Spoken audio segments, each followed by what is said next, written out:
Hey. Guys. Uh-oh. What happened? Fortunate. I might have an Lost it. unfortunate thing. Where you added me as an amend to this channel, I don't think it's going to let me link to my YouTube because I've tried. You want me to unadd you?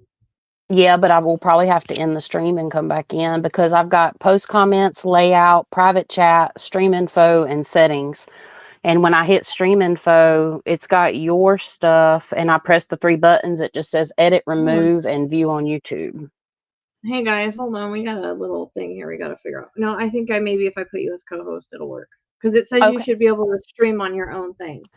Yeah, so it says Mike Cam. Guest. I got guests. Private chat, stream info, settings. Sorry, guys. This didn't happen last time. Layouts, recording, audio, camera, general. Nope. I changed it. I don't know if it'll work. No. Okay. Brooke, you should have emailed me if you asked a question and paid and everything, and I should have answered it. If I didn't, then that's what you need to do is email me. We're not doing readings tonight. Yep, we're going to be talking about spiritual awakenings, hopefully. Yeah, hopefully. I changed it, so I don't know if you have to go out and come back in or not. All right, so I press end. Last night. I added her as an admin, and I guess it's messing up her. It says you should be able to stream on your side, though. That's part of the thing. I have clicked. Yeah, I know. It's crazy. Post comment settings. Yeah. So how do I go? Do I press end on my end and come back in? I think so. We'll try it. Okay. We'll give it a shot. Hang tight, guys. We'll be back. Or she'll be back. I'll be right here. It's asking me to, it looks like you're logged out of StreamYard. It's possible. So I might have to log in. Yep, because I'm not logged into my account. Because if I can't end, it says it. Right. Yeah. If I remove you, you should be able to just X out and come back in. I think. Just use the same link. Okay.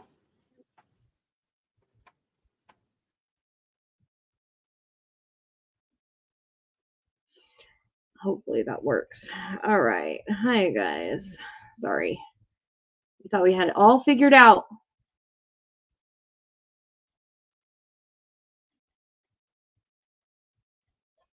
Hey. Hey, Written in the Stars. Welcome to the channel.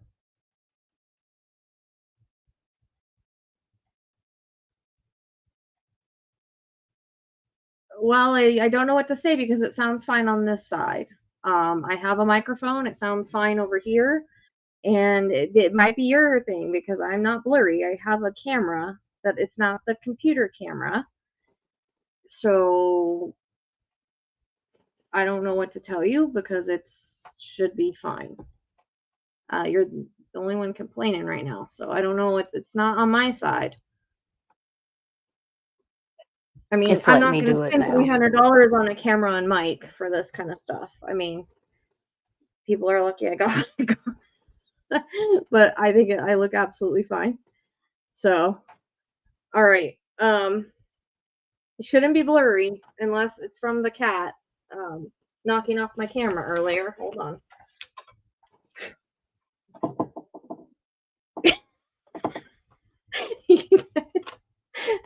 All right. Can you hear me?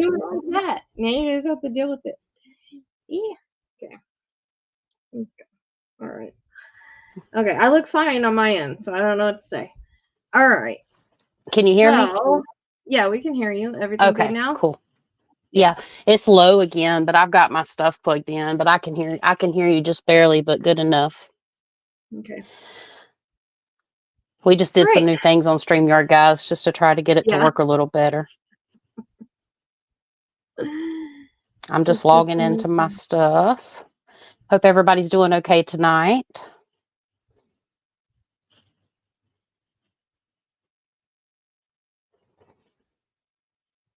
All right. Perfect. Now I have my chat up and going. Hello, Snowfall. All right, guys. So we're going to talk about spiritual awakening. Oh, we got to turn that down. Now I have my I was like, what the heck is that? Yep, that was me. All right. Okay. I'm pulling up some notes as well. So All right. Do you have anything that you want to talk about before we get started? Like topics of interest before we start talking about spiritual awakening? Anything going on? Any cases?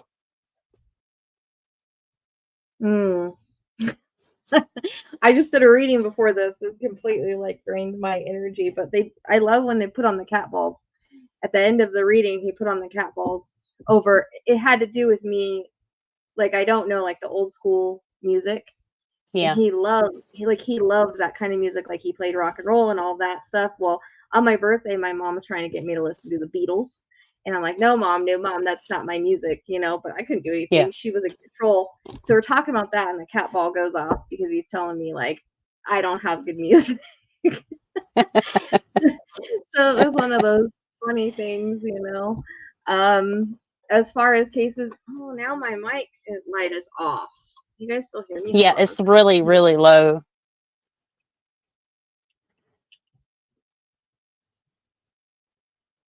Thank you. I know her purple hair looks awesome.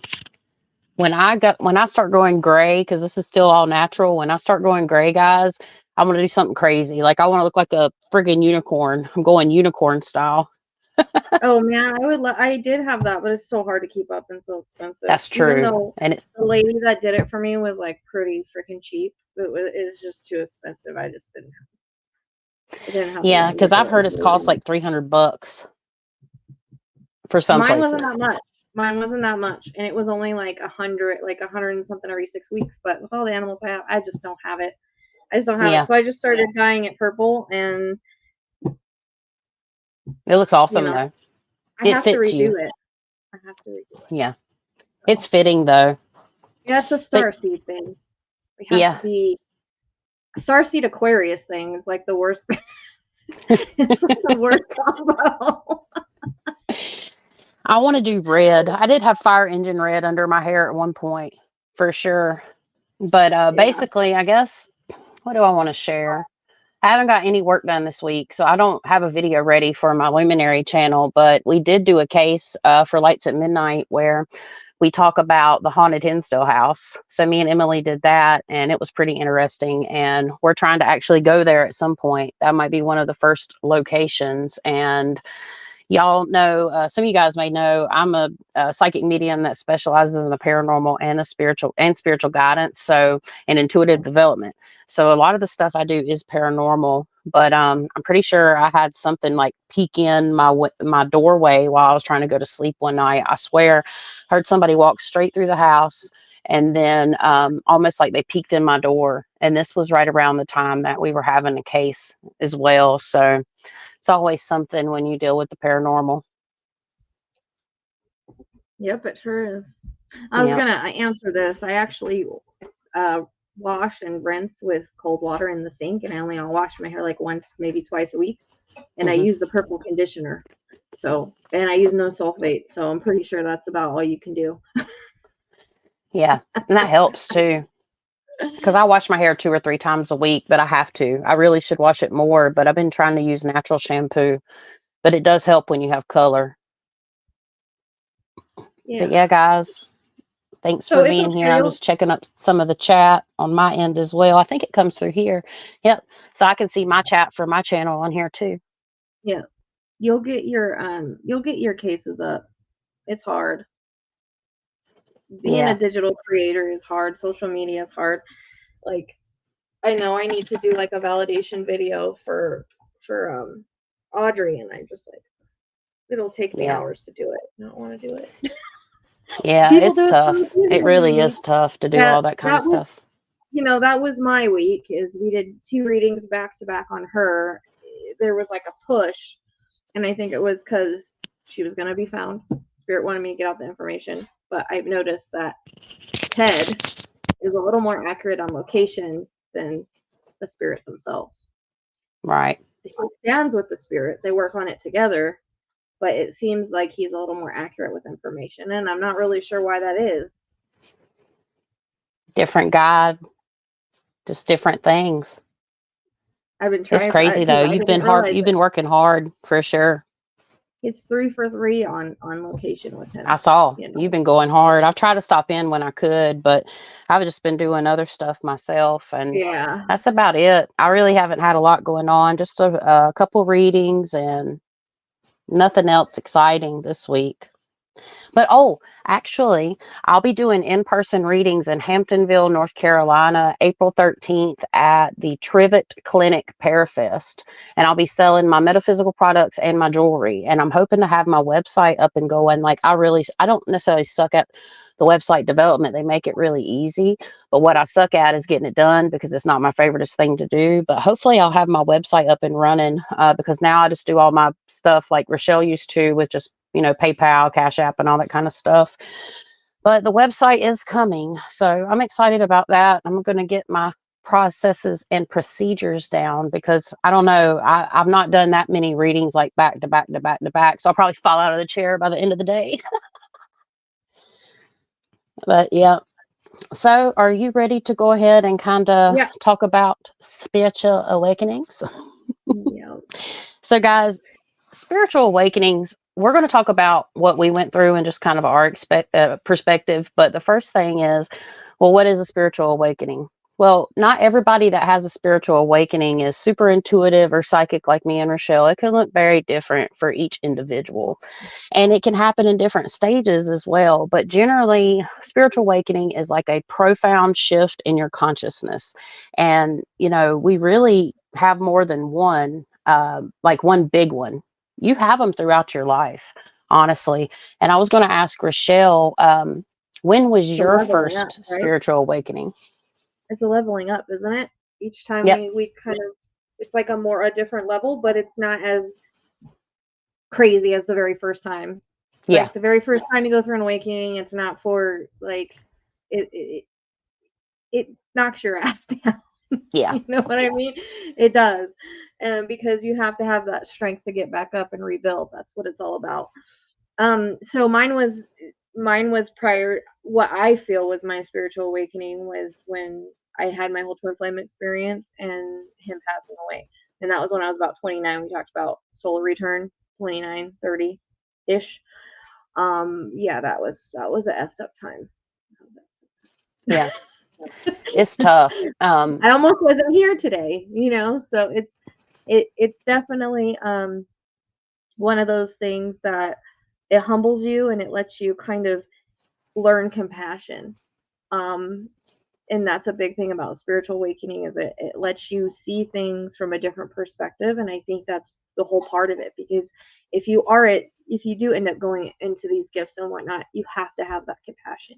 You have to have the lessons. So I have to say that each of the things that I've gone through has taught me, not to be non-judgmental, to have compassion. You know what I mean? Because everybody's fighting some kind of battle. And so if you're going to do readings, you can hear some shiz, and you just can't be, you can't be judgmental about it. You can't have a judgmental thing. Exactly. It's tough because everybody's is different, and it happens at different points in life. And something I've noticed is like there's people that are younger going through it, because you can have a spiritual awakening and go through some of that kind of stuff. Generally, some people have it in their teens, some people have it in their 20s, but generally I found spiritual awakenings happen like around the age that Rochelle was talking about, around 26 to 32, if you're going to have a really big one, because that's around your Saturn return too. So you've done full cycles of your lessons and stuff, because Saturn, or Daddy Sadie, rules like Saturn energy, basically. So, and it's all about rules, regulation, time, and it can be struggle depending on where you're at. And a lot of times spiritual awakenings just, they hit you out of nowhere. Or sometimes it's gradual, like you have those leveling up experiences after your initial one, but we kind of have those experiences on the back end too sometimes. Not everybody though.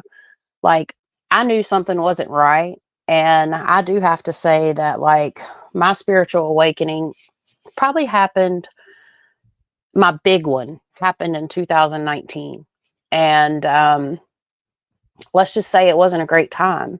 Some people have the spiritual awakenings like when they're going through the dark night of the soul. And would you say that that was probably when were you going through your dark night of the soul, we would say maybe? Yeah, I'm pretty sure that was it. And then it was like I almost had like another kind of shift in 2018 when I had another crappy year, like every bam, bam, bam, bam. Yeah. And that's pretty much what happened to me. I ended up because I thought I had it all figured out. I had a particular career, but things just wasn't going right. And my body, my physical body started changing with my health. And I about lost everything, almost everything. My car burnt to the ground. Emotionally, I wasn't good. My relationship had already been over, but I already started having insight, when I was about 25. I would say. I always had intuition, but see, I think, everybody's path is different. It's a different journey for everybody. But in terms of I think me and Rochelle, we really had it like a psychic awakening at the same time almost. So a spiritual awakening and a psychic awakening are kind of two different things because not everybody's going to resonate with the psychic side. In terms of a psychic awakening, which can happen simultaneously, when did you start hearing spirit? So it was, I have to say, after, am I allowed to say on YouTube? After my unaliving attempt, and after my husband passed away, and after, because it wasn't until then, I had always been sort of spiritual. Like I said, my grandma, she raised me to kind of believe in the afterlife stuff, but I never really thought about it. It wasn't like I was wanting to go talk to deceased people, see mediums, things like that. It wasn't until I lost somebody that I really wanted to communicate and find out what happened, prior to his passing, or have closure on that I kind of got into it. And then it was after I had those two experiences kind of back to back, I was just like, okay, God, I'm ready. It was one of those kind of things. Can I have gifts now? I want to do what this medium did for me with my loved one. And from there it went. But I'd always had it because I had a mentor that told me, you know what, you should be doing readings. I'm like, me? Do readings? What? So I started with cards and auto writing, and it went from there, But the more meditation I did, the stronger it became, because it was learning how to tap in, learning how to quiet my mind, learning how to receive information. But it was always the auto writing was always really natural to me. It was one of those natural things. That's why I prefer to do my readings that way, because it's a different way of channeling. Yeah. But we're always learning and evolving. Right. And in contrast to Rochelle's spiritual awakening and psychic awakening, that kind of happened, simultaneously. Maybe the psychic awakening a little after the spiritual awakening. Mine happened. My psychic awakening, I think, happened before I ever had any. Let's see. I had paranormal experiences most of my teenage and into my 20s. And what kind of forced me into my spiritual / psychic awakening was having to figure out how to protect my family from a force that I couldn't see. I suffered pretty bad, and it was never as bad as certain people talk about getting pulled out of bed and touched all the time. It was more psychological, and just having bad luck, bad experiences. But I also would see stuff, and I didn't really realize the signs that I had some type of spiritual attachment that was trying to come after my light, because I was like a beacon of light and I didn't realize it. So I didn't know how to manage it. And that's part of the problem that I see with people that have intuitive gifts. Sometimes they end up on the darker side of stuff. So I was kind of forced into it, and I started getting flashes of insight more visually after my Saturn return. But I've always had my claircognizant stuff. I always just knew things, and you probably can resonate with that too, can't you? Yeah, I think so. But that's more of a natural thing. It's we don't know where it comes from, but we know it. Yeah. Yeah. And that's your ground ability. And we all have that to a degree. It's different. And so let's see, around 31 or 32 is when I finally, or 33, and I was like, enough is enough. And I went through my dark night of the soul, at least the very first one. We have one big one, but again, you can go through this. It's a cycle. We're always in cycles. I got out of a bad depression by starting to make my jewelry for Treasure Tree and Company. And I started creating these beautiful things. And I literally in COVID and everything. And I've got some other stories like on Lights at Midnight, and I'll be sharing on my channel, but to cut it short or keep it short, basically I sat in my room and I listened and I talked to God, and I just started channeling. That's how I felt, at least. And I started creating, and I realized that like creativity is a connection to divinity, because it can be like meditation and stuff. So I brought myself out of like being in bed, like all day, and just out of this deep dark hole by creating things. And then I started connecting, and I started doing all the research I could on figuring out how to protect me and my family from things I couldn't see. And then I just started getting knowledge, because a lot of the stuff you get is downloads and stuff like that. And I think downloads for spiritual awakening, that everybody can resonate with that, because it's information about your life, and how to better live your life.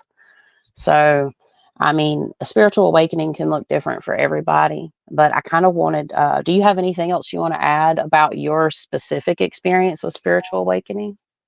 Well, I always say, like, spiritual awakening, it's almost like the tower card is the reference I'm getting. Like, everything has to fall down so you can rebuild it, and you can rebuild it as a better person. Because I am no way the person that I was in my 20s. It's Right. like it grew me up and it changed me. And so that's what a spiritual awakening is supposed to do. It's supposed to change your perspective. It's supposed to change those parts of you, help you drop your ego a little bit, and help you kind of learn that there's something more than just the human life, because we all connect to spirit. We're all connected to the divine. That's where we come from. We come from the other side. We're just human, spiritual beings living a human life. That's all we're doing. We're just here, just trying to make it through. And a lot of the lessons that we learn, it's already planned out. It doesn't mean that we don't have free will, but I always say, like, we have one main path and we have many different paths we can choose, but we always come back to where we're supposed to be. We're never not where we're supposed to be. And spiritual awakening kind of does that. Like, I was forced into it. At the same time, I wasn't. Like, it was like I asked for it, but it was like going through what I went through, like meeting your twin flame. It's like it happened because I was off my path, and it brought me on my path. Without meeting my twin flame, without going through my spiritual awakening, I wouldn't have helped the hundreds of people that I helped. I wouldn't be on the path that I'm on. So, we have to understand too that when shit's falling apart, it's so that it can come together in a better way. And I actually posted another guy that talks about this recently, but it was like, it's like, it might seem that everything's going wrong, but it's so that better things can come together for you in the end, and you just have to get through that, and it will make you stronger. It will make you a stronger person. Nothing in life that we ever go through that's worth it is easy. What do we learn from things that are easy? We don't learn anything from things that are easy. We only learn from the hard lessons. So, I mean, I kind of fumbled along, learning I learned how to channel myself, except for I had a few like teachers that taught me a few different things. Like my mentor, she's not here anymore. I can't even remember what she taught me, but she kind of kept me along my path. But you kind of have to learn what your style is, what your thing is, where you're supposed to be, but it should put you back on your path. And that's what being in the twin flame thing did for me. It brought me back to my path, because I was way off. I was way off where I wasn't supposed to be. I didn't have anything that I knew that I wanted to do in life. It was like, waitress job here and other job here. But with that also came like health issues. Like it came like my back issues and stuff like that. So it all kind of came together. So it was one of those things where I kind of had to learn, and I had dark things attack me too in the beginning. I mean, that's just a part of it, because we start to shine our light, and it's like, no, I don't want you to shine your light. I'm going to come, scare you and dim it. And, you have to be stronger than that, because they'll attach, we talked about that, I think on your podcast, like they will attach to your traumas and stuff. And so I had the trauma. I was healing from the trauma, but I still had the trauma from abuse and whatnot. I still had it. And so this thing that was attached to my husband originally started coming after me, because he was no longer there to bother. So I had to learn to handle that and get rid of that. And that wasn't, I learned a lot of different things from a lot of different people, but a lot of it's intention and a lot of it's healing. Like the more that you heal, the more that you grow, but I think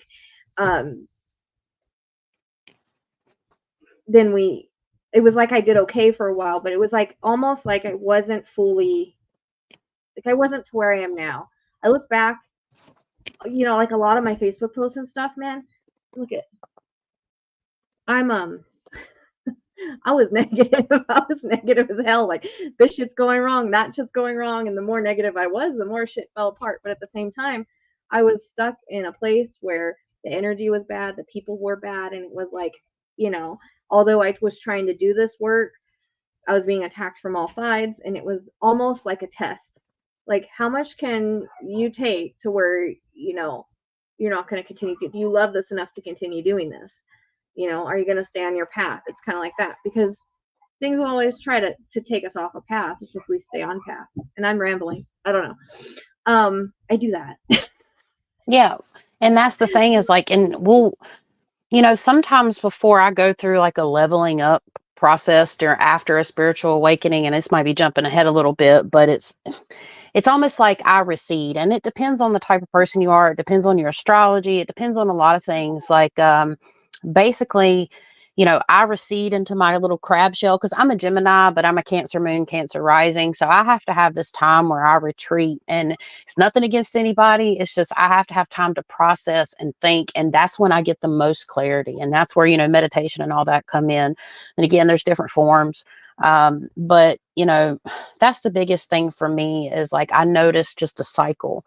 And and I think a spiritual awakening also too, it helps you figure out your own like life cycle patterns, emotional. And Rochelle brought up a great point. Healing is a big part of your spiritual awakening because it pushes you again, like she said, in that direction.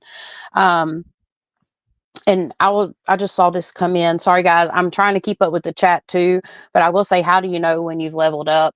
You just get downloads, you get knowledge, you see things from a different perspective. That's the easiest way that I can explain it pretty much. And, you also have like different stages, but, it comes in differently for everybody. So we have like a shift in consciousness and perspective, or just like a general feeling that things have changed. The cat ball went off. A while cat ago. balls were going off. Sorry. When I was on my ramble, it's up here. I got you. She does look pretty, don't she? Anyways, a little ADHD. But you have your consciousness, like in your perspective shifting, you will feel different. You will start to notice things. Some people, this is when a spiritual awakening, the difference between that and a psychic one is when your heart chakra opens up. You actually start to feel subtle energies.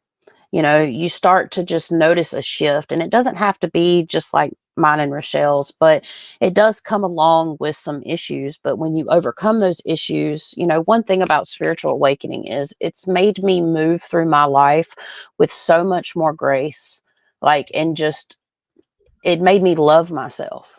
Because if I could go back, for anybody that's younger than, let's say I'm 37, Rochelle's right at 40, in her early 40s. But one thing I would like to say to younger folks that are younger than us, don't sell yourself short. Make sure you tell yourself you're beautiful, because you more than likely are, because I was just so tough on myself, and I didn't love myself. And there were years, as much empathy as I have now for other people. What was that? My cat. Oh, okay. I was like, something just went, paranormal psychic medium. We're going to figure it out. It's really animals. Yeah, that's fine. It's fine. But basically, yeah. So I forgot what I was saying. Oh, love yourself, and don't stay stuck in a situation, because I felt like I wasn't good enough. I wasn't pretty enough. And all that come around like in my 30s, is there things I wish I could change? Yes. But I love myself. I have so much more grace. If a shitstorm is coming my way, which I generally always have that, because I have a yacht in my chart, which causes, constant change and transformation. I'm able to deal with it much better than like I used to drink. I used to drink alcohol. When my spiritual awakening started happening, I didn't want to drink anymore. My body just stopped, and drinking dulls the senses. Is there anything wrong with having a drink or having a party one night? No, not what I'm saying. I'm just saying, certain things start to fall away. Another thing that happens, and a sign of a spiritual awakening coming, is you lose people in your life. And I know we talked about this probably last week, but again, you start to lose people in your life that no longer serve your highest purpose. Also, people in your life that may not accept you for the path that you're trying to go down. Shit happens for a reason. And you attract new ones, but it's always that rejection is protection and a redirection. Like, you're getting rejected from the people that aren't on your vibe no more, and you're attracting people that are on your vibe. I lost all my friends. I don't have any of the friends I used to have. I've got one really good friend, a lot of acquaintances, and that's it. You know, I lost a lot of my family because they're all ridiculous, very low level people. And so, you know, when we get high on a higher vibration, we're going to lose those people that are on a lower vibe. And a lot of times a spiritual awakening is a lonely path. It's a lonely thing. And it feels lonely, but it teaches you self-love. So, you know, I went from after my husband passed away to wanting to be with someone because I didn't want to be alone, to not giving a crap if I'm with anybody, to now it's like, hell no. You know, like, you learn to self-love and be okay with yourself and be happy with yourself and not even look for anything like that, because you're okay in your own life and you're happy and you do what makes you happy. So, you know, that's where you know, the shifts come from. It's like, you don't care if you're in a relationship, you're not looking for a relationship. It's, you know, because that can kind of stop where you're at. And I got to thinking the other day, like, where would I even have time for one anyways? You know, spirit, you will get what you're supposed to get when you're supposed to get it. There's a timing for everything. So you will attract what you're meant to attract and the time you're meant to attract it. And the more that you want it, the more that you, oh, I gotta have this relationship, I gotta have this kid, I gotta do this, you will push it away. Yeah. Because you're not allowing the energy. There's a difference in manifesting it, seeing it, putting it out there, and then pushing and pushing and pushing, because it's not on our time. Right. It's you got to go, you got to ride the wave. That's my saying, ride the wave. And I'm coming up with little characteristics to go along with it too. And I'm definitely going to put that in a part of on a book or class, because I know it sounds silly, but really you're riding the wave. Let go and let flow. Let go and let flow. Spirit gave that to me a couple weeks ago. I'm going to put it on a t-shirt. And you just have to trust in the process, because you know, generally people that have a spiritual awakening have some type of belief in a higher power or something. It just looks different for everybody, but you have to trust source. You have to trust the universe. You have to trust God, and you will be given insight during this time. And I don't know, it just almost gives you like battle armor. You're able to deal with stuff much more. And I wanted to thank Crystal for saying what she said. We appreciate you. But yeah, it's crazy. It's crazy. I'm getting used to keeping up with the live chat, y'all. I'm sorry. I keep trying to look, but my brain tries to go 17 different directions. And when we do that, we'll get off track. So we're trying I'm trying not to be in the chat. Yeah, we don't have, I mean, we just have basically 6 topics. I know we're about halfway through them. And then after we get done with like our 6 topics, we're going to try to answer some questions and kind of interact with you guys a little more and kind of get the stuff up. The next thing we talked about transportation. It's kind of like transportation, transformation of yourself and your body. Sometimes you leave. Sometimes you just leave location. I felt so much better when I left where I was, and it was like my life changed and got so much better when I left that energy and came into this energy. And that's why I always tell you, like, you end up where you're meant to be at. And sometimes like moves are hard. Like those kind of big changes are hard, but they're supposed to happen to get you to where you need to be. Like, it means something big is coming in your life or changes for the better when shit hits the fan. You just have to get through it and try to remain positive through it, and not, you know, it does test your strength, but you just have to be stronger than the storm. I like to say this, like, I could go out now and be like, okay, but what the hell you got for me now? Bring it. Because I'm at that point now that I've been through so much. I'm not a victim anymore. You know, there's lots of things I could say. Oh, I'm a domestic violence victim. I'm a sexual assault victim. Like, I could say that, but that's in my past. I healed from that trauma. Yeah. I kind of let it go. I had a lot of PTSD from it, but I dealt with that on my own. And it's like, I told myself, that's my past. That made me who I am. because without those experiences, I wouldn't understand other people's experiences that go through that. So it was meant to happen, even as hard as it was. And, you know, as challenging as it was, you know, I'm still here. So anybody can always do it, no matter what their situation. It just, they have to be of strong will, of strong mind, and learn that they can get through anything. You know, you just have to be stronger than the storm. Yeah.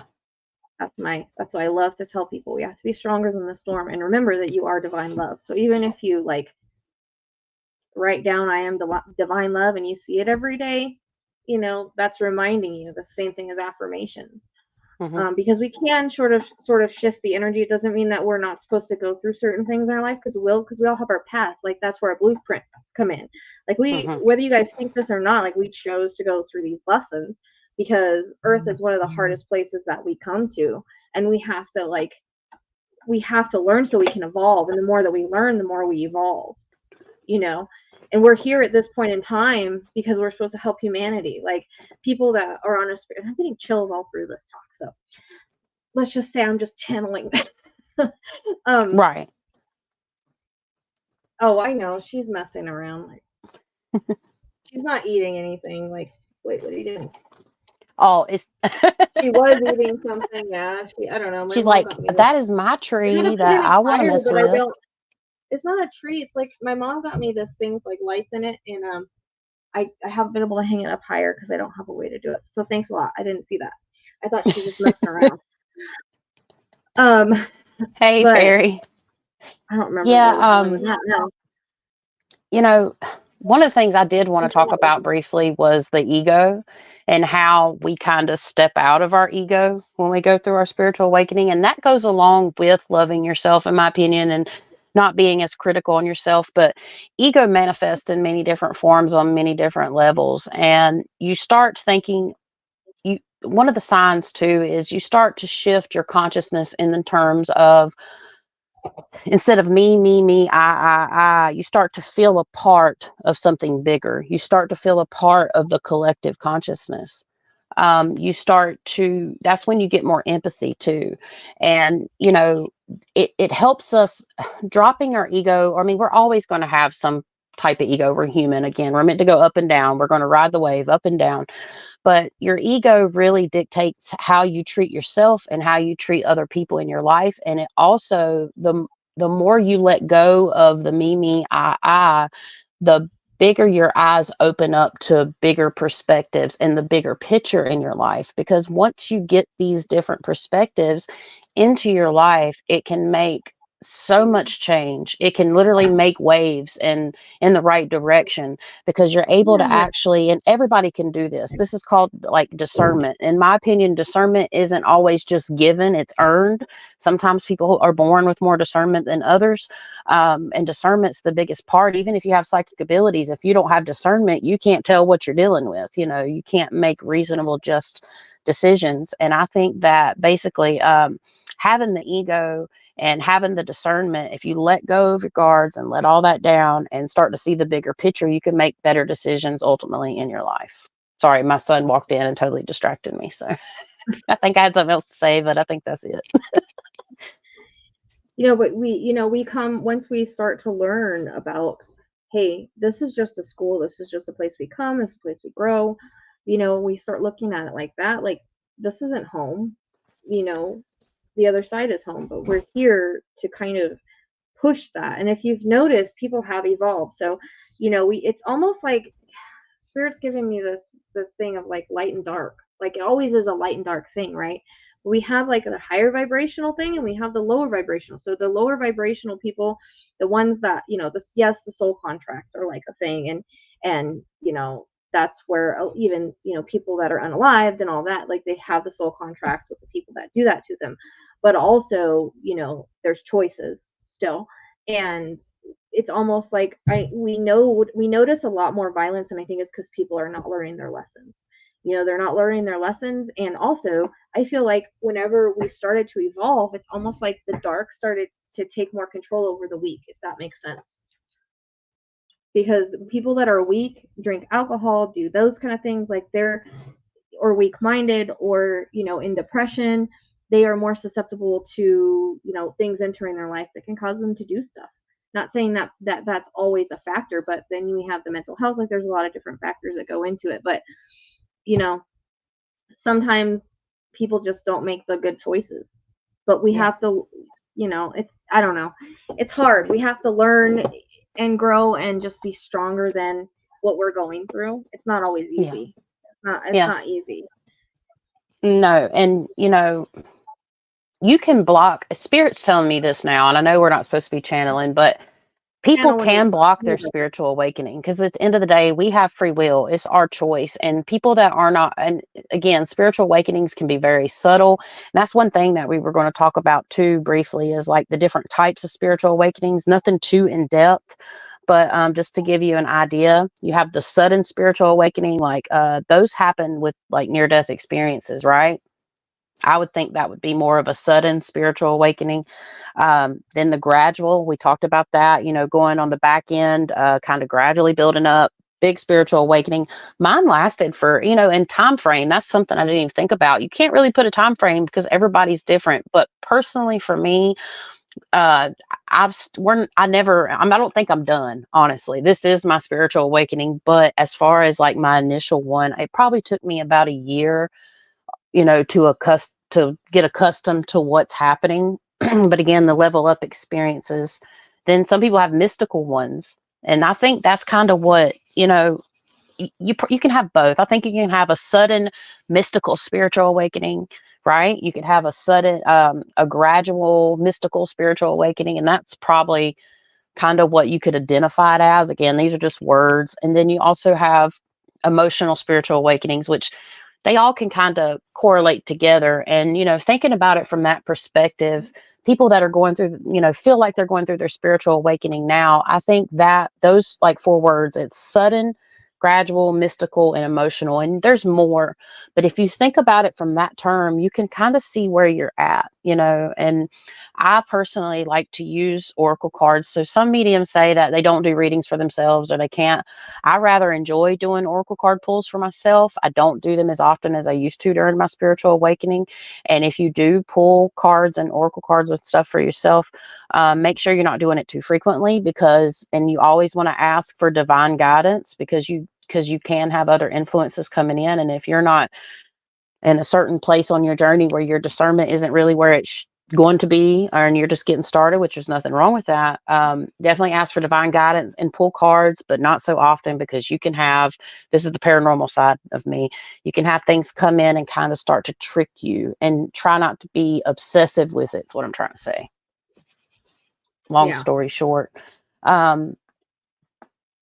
So the only thing that I have left, and I was going to tell you, I don't even know if what I had was near death, but I know I got screwed over on whatever it was. Because I didn't get to see heaven on the other side. It was just black for me. It was just dark for me. I remember that now. I remember you having it, but I didn't remember exactly how it happened. But I know you talked about it on our podcast. I don't know what it was. I don't know if I was almost there. I don't know.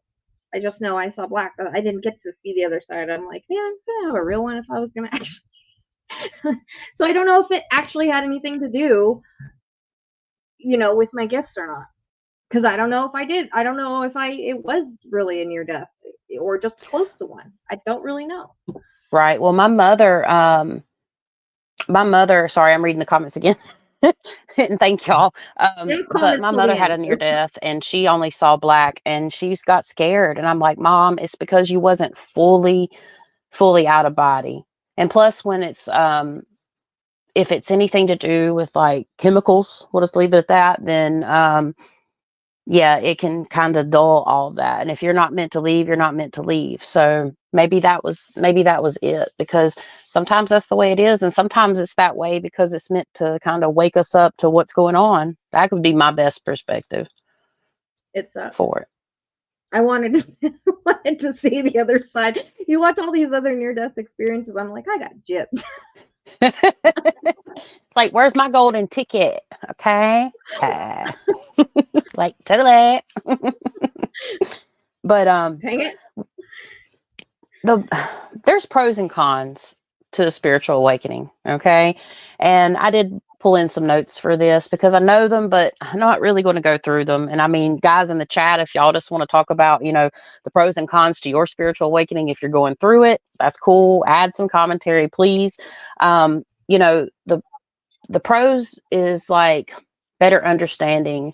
I guess you could say increase understanding. Some people end up getting their intuitive abilities. You also get the renewed self. Sometimes you feel lighter. Like part of my spiritual awakening was releasing an energetic attachment. And that's one thing that we'll probably talk about. I know I want to talk about like energy mindfulness at some point in these discussions. One week we have like a list we're making.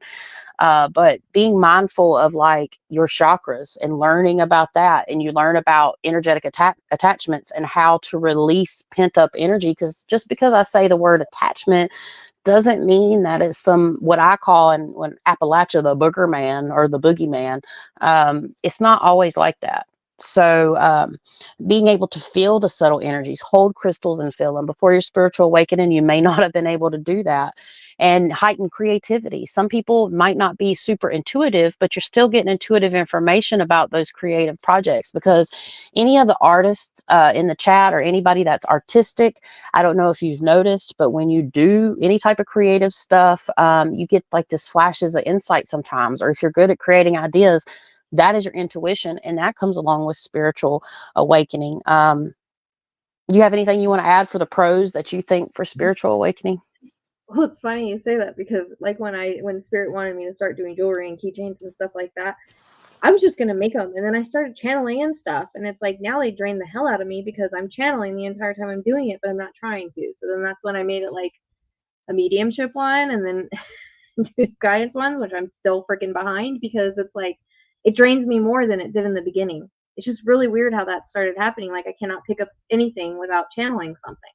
Yeah. Yeah, and you do it quite a bit. Like you're constantly channeling, and you'll do that at first. Folks in the chat that are talking about are intuitive and kind of on their intuitive journey. That's one thing that you kind of have to learn how to balance is your intuitive and openness. Like I've got it now where it's like a light. Now, I never cut completely off. Okay. That never happens. But as far as being open, it's like a light switch. Boop, boop, boop, boop. I light a candle like a light switch and then I let it go. Can I do it without my candle? Yes. But that's just a signifying point. And I like what the fine art medium says.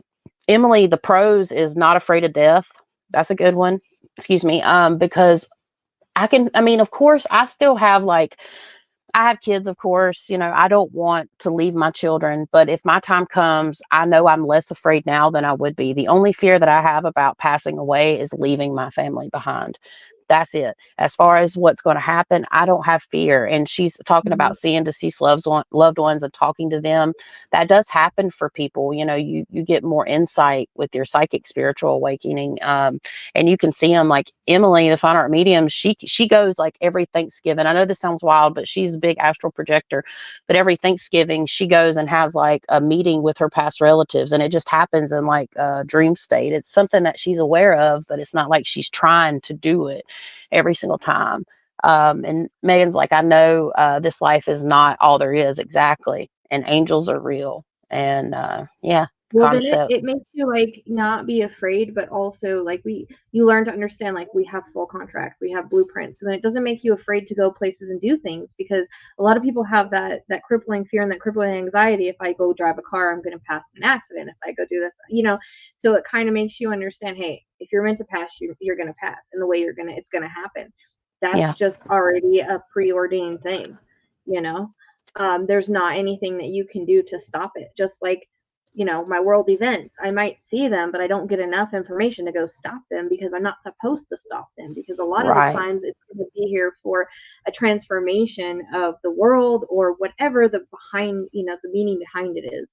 And they talk a lot about that in the Tragedy by Design show that I always tell people to watch, because they talk about something huge that really happened. I think it was like the flooding in Japan or tsunami or something, where it was like 1,300 people passed away.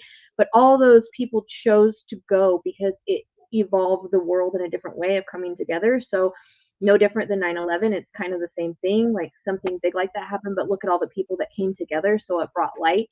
So the souls chose to be a part of that. in a part of history, and we are supposed to learn from history, but it does repeat itself. But we are supposed to learn from it, but a lot of times we don't.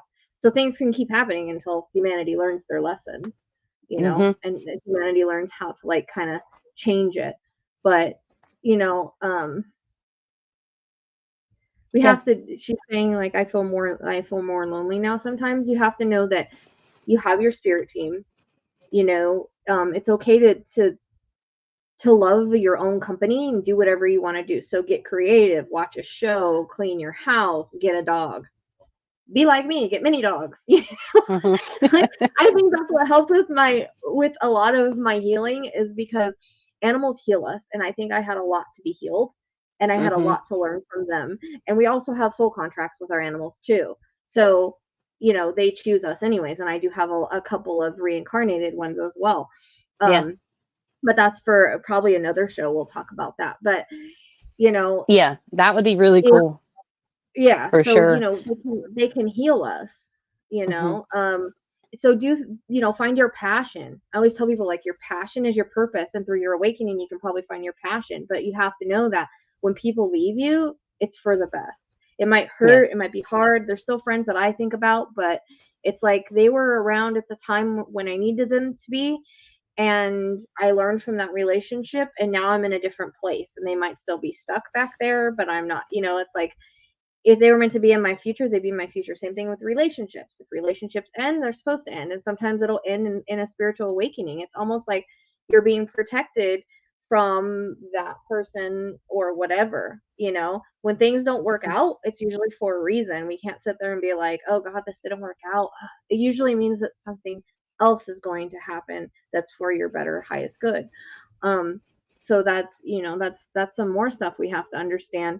And we come into this earth alone, we leave it alone, and sometimes a lot of us are meant to be alone for a lot of it.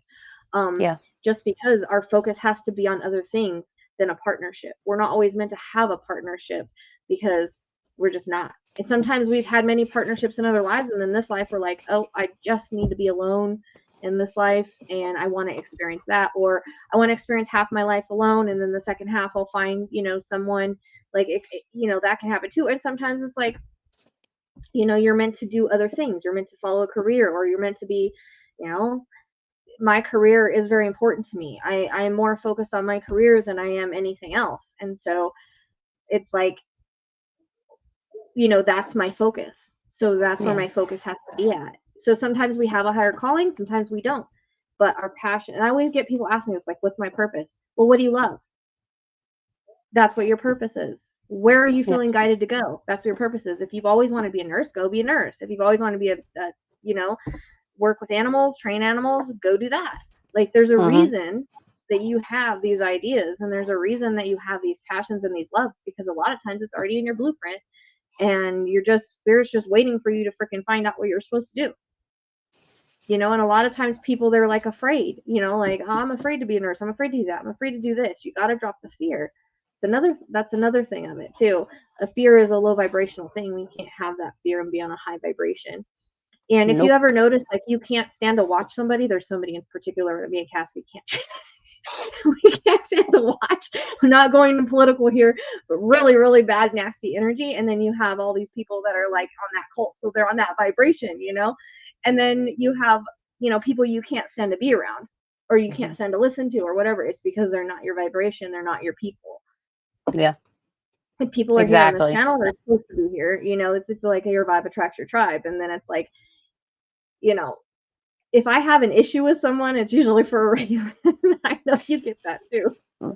Right. And, you know, I feel drawn just to add a quick comment, because I don't know if somebody's in the chat is thinking about this or something, or I don't know why Spirit's going this direction with me, but they wanted me to insert the fact that that's what happens with relationships. Like, because, you know, I don't normally do relationship readings, and I don't prefer them, and no offense to anybody, it's just not my specialty. But I feel like with relationships, friendships, and partnerships, or husband, wife, whatever it may be, you get out of vibrational sync. So when they refer to being on the same page with somebody, talking about when relationships end, but if you're in a long-term relationship, you know, and trying to make it, and like it's something that's meant to be, you still get off that vibrational path. And So what happens when you have a significant other and you go through a spiritual awakening? So, and sometimes that person that you're with, like my ex-husband, me and him were done before I really had it. But my current fiance, we've been together for almost, I guess, 9 years this year. And he watched me transform. And it took him a while to get used to it because he had, he was raised as a Christian, even though he didn't practice it like a lot in his older years. He doesn't even identify as that now because he's went through all that. But at first he was not cool with what I was doing. Like when I knew that I was meant to help people on their spiritual path and with their intuition and the paranormal, he was not okay with it. He had to grow to be okay with that. And now he's he's always been intuitive, but he's an intuitive person himself. He sees things. And even though he could see things, it scared him, which in turn threw our vibration off. As I was rising, his was lowering. But me and him come to the agreement after some time, you believe what you believe, I believe what I believe, and that's okay. He's an Aries though, and I'm a Gemini. So you have a fire sign and an air sign. So what happens when you take the air away from fire? You either snuff it out. If you add too much air, it explodes. So I'll just leave that there. But we have found a happy medium where the flame just, does it. So that's in terms of like a relationship. If you're going through a spiritual awakening and your partner is not, it may be difficult for them. And there is that phase of a spiritual awakening where like you start looking into signs and synchronicities and you get all, in your head and stuff. Like, you might kind of get, it's almost like the fool's journey in a way. Like you start out and you feel so positive and you got so much energy, but you have to be very careful for people that have not experienced a spiritual awakening or going through one right now. You have to be very careful and you have to meter yourself in your progress, because just because you hear somebody say one thing, like a spiritual advisor, like kind of like me and Rochelle, basically what we do, I always encourage people. This is my truth. I'm sharing my truth with you guys. Y'all have to go out and find your own truth. And while you're finding that truth, make sure not to idolize other spiritual teachers, because you can really fall into that. And sometimes it can take you down a path. And I will leave, names out of things and stuff of people, big time people. I'm not going into the drama because I don't do drama. But yeah, you guys kind of get what I'm saying. Don't be in a cult. Yeah, exactly. Hey, that is a con. That would be on the con list. Pros and cons. Cult activity. Mm-hmm. Yeah, you got to kind of open your eyes, and that's the thing. A lot of people, they should really learn who somebody is. And I've been told a few times, like, get out of the spiritual realm and get back to Earth. Blah blah blah. I'm like, dude, we are spirit. What are you talking about? Like it collides. Like, people are stuck on the 3D. That's the problem. That is the problem. When you get into the 5D, that's when you're just like, you kind of understand things from a different perspective. Like I have people that really don't understand why I work with Ted. I don't give a crap. We are not our humanity. We all screw up in our lives. None of us is perfect. That doesn't mean, he went and alived a bunch of people, but that was his path. That was his purpose for something else. And all those people made that soul contract with him. So because there was a purpose behind it that's bigger than we are. And a lot of times there is a purpose behind it that's bigger than we are.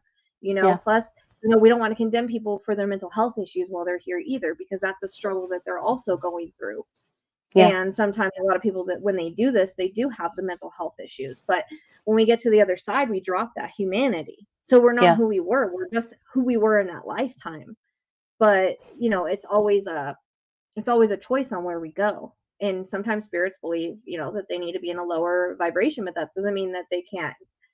Everybody is always welcome on the other side. They're always welcome. It's just if they feel like they need to go there, if they're ready to go there, if they've evolved enough to be like, okay, I can be in the light now. So that's just an example of like, we're not our humanity. And I think a lot of people are stuck in that 3D where they're like, oh, this is a bad person, that's a bad person. But we don't know what their soul contract is. They made that before we come here, and we don't know what the soul contract is. We don't know how it's supposed to help the earth in a way.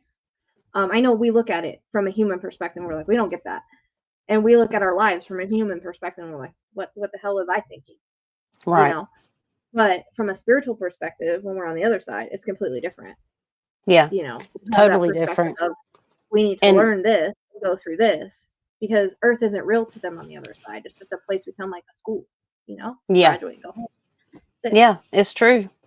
Earth school. Earth school. And don't get me wrong, we're not encouraging y'all not to live in your 3D, because you're meant to experience life while you're here. People without our spiritual path may stay more in the 3D than we do, because sometimes it's hard when we do the type of work that we do to stay there. I don't want to be constantly in the 3D, but again, I'll say this again, this episode too. There's a difference between when you go through your spiritual awakening and you raise your consciousness, you're also talking about raising like vibration and dimensions of thought. And that's theory. Like all this is in theory, but when you're able to think outside of your head, like our thoughts come from our brain, right? And when it's almost like, I don't want to use the term thinking small, because that's not what it is. Great ideas come out of people that are very 3D, but it's almost like the only way I can describe it is, as my consciousness has rose, I have understood that I have an energetic field, and I receive information. Trying to get it in the camera, from different parts of my energy field. It's not just all within my mind. I realize that information is processing and coming in. So, and that's another way to know that, you're on your spiritual awakening journey. But I just wanted to add that in too, since we're talking about being 3D and being more 3D. You can still be 3D and not be living fully in ego. But people that are really 3D, their vibration is lower, which makes their spirit denser. When your vibration's higher, your energy's lighter and more airy. And that's where you get energetic debris, psychic debris, and stuff of the such, and some of the cons is like, expect disorder, because, we talked about that, misunderstandings and judgment. This can come between the situations, like between your friends and people that aren't meant to leave your life, but are meant to ride that wave with you. Like they may fall off the boogie board while you're just sailing along, that's okay, and also too, what else? I know I had something else on the tip of my tongue. Oh, the misunderstandings again about like the information you get, because I guarantee you how you feel about something when you're 30 years old, by the time you're 32, you're going to feel different about it. By the time you're 35, 36, 37, you constantly evolve. There's some things that I've shared that my opinion has changed on, and that's okay, because we're all meant to grow and learn. The information that I shared, helped then, and I just, you evolve, and that's part of the continual level. I call it leveling up too. Leveling up, which sounds kind of, I wasn't who I was as a 20-year-old, Exactly. And leveling up sounds kind of like, oh, I'm leveling up. It's not like that. I don't mean it like that. I mean just like literally like leveling up your consciousness. Because it sounds kind of snooty. I was like, oh, I'm leveling up, bitch. So it's not like that though. But yeah, I mean, I think besides, I guess I do have some tips. I don't know if I got some tips that we can just go over super quick. I'll just read through them if you want to and just talk about them, unless you have anything else you want to add before we get into questions. I wanted to go back to like the shaman thing, the shaman. Yeah, sure. I actually did work with a shaman, but she explained it as like it's more like a calling. It's not necessarily like as a lot of people look at it. So she actually ordained me as a shaman. We had all kinds of we had it's basically giving your life to like a spiritual purpose. That's basically what becoming a shaman is. I know a lot of people think, oh, it's all Native American and all of that, but she was a Native American shaman, and she ordained me into a shaman. Like we did this whole, because we'd go to drum circles and everything, so we still have the Native Americans, stuff in it, and I have a lot of a Native American past lives. My husband was Native American, and I really am in tune with that part. But when she ordained me, because we had like this whole ceremony, and it was like we gave our life to like a spiritual purpose. So I don't tell a lot of people that, because you have people, oh, you know what I mean? But they look at it as something different, like, oh, you're not in a tribe. It's not like that. It's just, she as a shaman ordained us as a shaman. We called in our guides, we called in spirit, everybody, and it was blessed. The what the union and everything, that was all blessed. And it was, so it was me at that point giving my life over to my spiritual path and my spiritual purpose. And that's one reason I feel like I met her. I took a lot of classes with her and stuff, and like she opened me up to like a different world, and I didn't know that, like, but we learn as we go. And as we're learning and we're on our spiritual experience, we will run into people that we're supposed to run into. It's almost like spirit paves this path to, a lot of people find this channel, a lot of people run into other spiritual healers, like, we will actually bring them into where we're at, so that they can teach us what we need to learn at that time, Yeah. And then when we're done learning, we kind of move on. And there's no difference between like what you're saying is super awesome. And I wish I had that type of experience. But honestly, the way that I did it, because I know somebody had asked that question, the way I did it was just literally through prayer and just like saying to God or spirit or the universe, if this is what you want me to do, I'm down. I did it out of like mama bear instincts too, but it's almost like something you can do in a ritualistic way, like you did, kind of, because everybody freaks out over the word ritual. It's nothing to freak out about. You get up and brush your teeth every morning, okay? So, but that's pretty much what it was, and you made that calling, right? For me, it just kind of happened, and I said, look, I'm here. I surrender. Show me everything I need to know and what I need to do. And it's taken years to develop that. The only type of spiritual teacher that I've had is an astrology teacher, and I took some astrology classes. And she did an astrological reading where she looked at my birth chart. She taught me how to do that, to look at somebody's birth chart and give them, if they're intuitive or not. Like, everybody's intuitive, but what level you're intuitive at. And, because I do that service where uncover your natural born intuitive gifts. That's what she did for me. And when she looked at my chart, it validated everything, because all of my whole chart is like, she said, people in your life are generally shamans, they're generally teachers, they're generally priests, or, exactly. And me and Rochelle have that similarity. But yeah, it was different for me. And I did do research, but honestly, a lot of the stuff, I did a lot of research. I watched a lot of stuff. I'm a constant learner. I love to learn.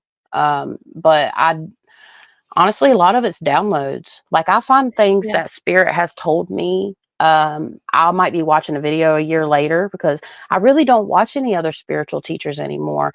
I just trust in my connection with the divine and spirit. And that's where I get a lot of my knowledge from. Like, when we were channeling in like Lights at Midnight, that was I did that with spirit. Like, and me and Emily I would channel in, and me and Emily would get what she got and channel in. We'd come together and make it happen. Now, is there tools and, stuff that you use to make sure you cover everything? Like, I love to have a little note thing, because I want to bring you guys, the basics. We want to talk about the content and then be able to answer questions based on that. That's me. I'm a nerd. I like notes. I like research. That's what that's the biggest thing, is the learning part. But that's just part of my spiritual journey. That might not be everybody else's spiritual journey. Maybe you're not meant to be a teacher. Maybe you're meant to help little children that, or people that have trauma. A lot of the times, the trauma you have when you were a kid comes back. And once you're able to heal from that trauma, you help other people heal. Because again, trauma has a lot to do with a spiritual awakening. Yeah, it does. Yeah, that's why, and trauma comes in all different forms. I don't have any trauma from my childhood. My trauma came from an adult. So, but everybody's different in the kind of trauma that they carry and the kind of trauma that they have. And a lot of times, instead of dealing with that trauma, they turn to substances. And that's when and then they can't break out of that, because then they have sometimes they attract the lower astrals, or sometimes they don't deal with the emotional thing to get them out of that state of being. And it takes a lot of self-work to get there. Yeah. But I was like you. I asked for mine too. I gave myself up, but it was something that we did extra, because I wanted to understand shamanism and to be a shaman and do all that. So that's why she came into my life, and that's why that happened like that. So it was just more of like, you know, it's not really, oh, just people in tribes can be that. It's like somebody that's a service to spirit. And if you have, you know, spirit would have never showed up, and that would have never happened if it wasn't supposed to. Exactly. And that's a beautiful way to do it. Like the way that you're talking about with the shaman and having that experience. What a beautiful way to get started. Honestly, And the that's same really thing with cool. the ordained minister, because she told me, you know, you become an ordained minister, then you can work on the healing and stuff. And so I became an ordained minister. And you also have a ceremony for that. Like we did a ceremony for that. I wasn't just like, oh, go online and do this. Like, yeah, I did that, but then we did a ceremony for it. So it was another thing of giving your life to a service, was basically what the ordained minister is. So I don't use Rev in front of my name, but I could. Right. You know? So if I got married again, you could get me married. Could you marry me? Yeah. I just have very cool. I'm not doing it though. I was just asking. I don't know. I did actually do a wedding. I've done one wedding, and it was on it was these people that I met like ages and ages ago at a powwow. Actually, me and my son went, and I met her and I met him, and they ended up getting married, and I married them on a beach. It was my first experience of doing it, and we made it like a native theme. Like I talked about how wolves mate for life. Like it was like really cool. I wrote up my own thing. It was neat. They didn't unfortunately make it, but yeah. You know, everything happens for a reason. So some people charge for that. I'm just saying. There's a side gig. Oh, I know. That would be fun. I used to do weddings. I was an event planner, and all kinds of stuff. Oh no, light ball. Why are you going off? Somebody's relative is like freaking out right now, probably. I have, like I said, I have it sometimes during my readings, and I actually got some new ones because the other ones weren't really working. And when I get new ones, they're more sensitive, so they're easier to go off. But I noticed, like, if you yell really loud or if you move a lot, like, it'll make it go off. But this, you know, I wasn't anywhere near that right now, so I can tell the difference. But no, I wouldn't be surprised if it went off again. Maybe it's validating. Hey, light up again if you're just validating what we're saying. You know, guides tend to do it too. Like I've had it light up, and you know, when we're just talking about stuff. Yeah, that's true. Let's see. All right. So just tips on dealing with spiritual awakening. Just embrace the process. I'm going to go through these really quick. Practice mindfulness. Again, just be aware of what's going on. Be sure to journal. That's the other tip. Journal what you're feeling. A lot of people don't like journaling. That's fine. But sometimes it helps just to write down stuff on a piece of paper. Definitely ground yourself. Learn grounding practices. That will help you transmute that energy. Get a healthy spiritual routine. That's big thing. Spiritual routines. We've actually talked about that. We're not going to talk about mine because there's nothing healthy about my spiritual routine. Yeah. It's tough. You know, don't be too hard on yourself, though. That's another point. Don't be too hard on yourself about it. It was like meditation, blah, blah, blah, blah, blah, clearing. Now it's just like nothing. It's just like, let's do this. But yeah, I'm terrible at meditating, y'all. Honestly, I am. I force myself to. It's not that I don't enjoy it. I just meditate in different ways, I guess. But setting realistic expectations for yourself, like people put stipulations on astral travel, like, oh my God, I can't astral travel. Don't do it. If you're not doing it, there's a reason. Spirit hasn't gave it to you yet. Learn about it. Astral travel can be great, but it also can be very terrifying. So, you know, just kind of like, I have a story. What is it? I have a story about that now that you're on that, before I forget. What now? With the astral traveling. I have a story about the astral traveling. Share. So I didn't know what it was, really. Like, I didn't know that it could make your body shake or feel like you're being attacked. And so there was a couple times where, like, I was trying to astral travel, but it was like I felt like I was being attacked, so I started praying. I thought something dark was trying to get me, but it wasn't. It was. I had to learn later that the vibrating, you know, my body vibrating and me feeling like something like that was happening with me trying to leave my body. Yeah. Ever since then, I haven't done it again. It kind of sucks, but it was like it was happening in a row, and then I was praying because I thought I was being attacked, and then it was like once I prayed, then it stopped. But then it was like it never happened again. And I was like, ah, crap, I really screwed things up, because then I went and found out what it was, and I was like, ah, damn it. So now it's like, now that I haven't had that experience, and that was like in the very beginning of everything.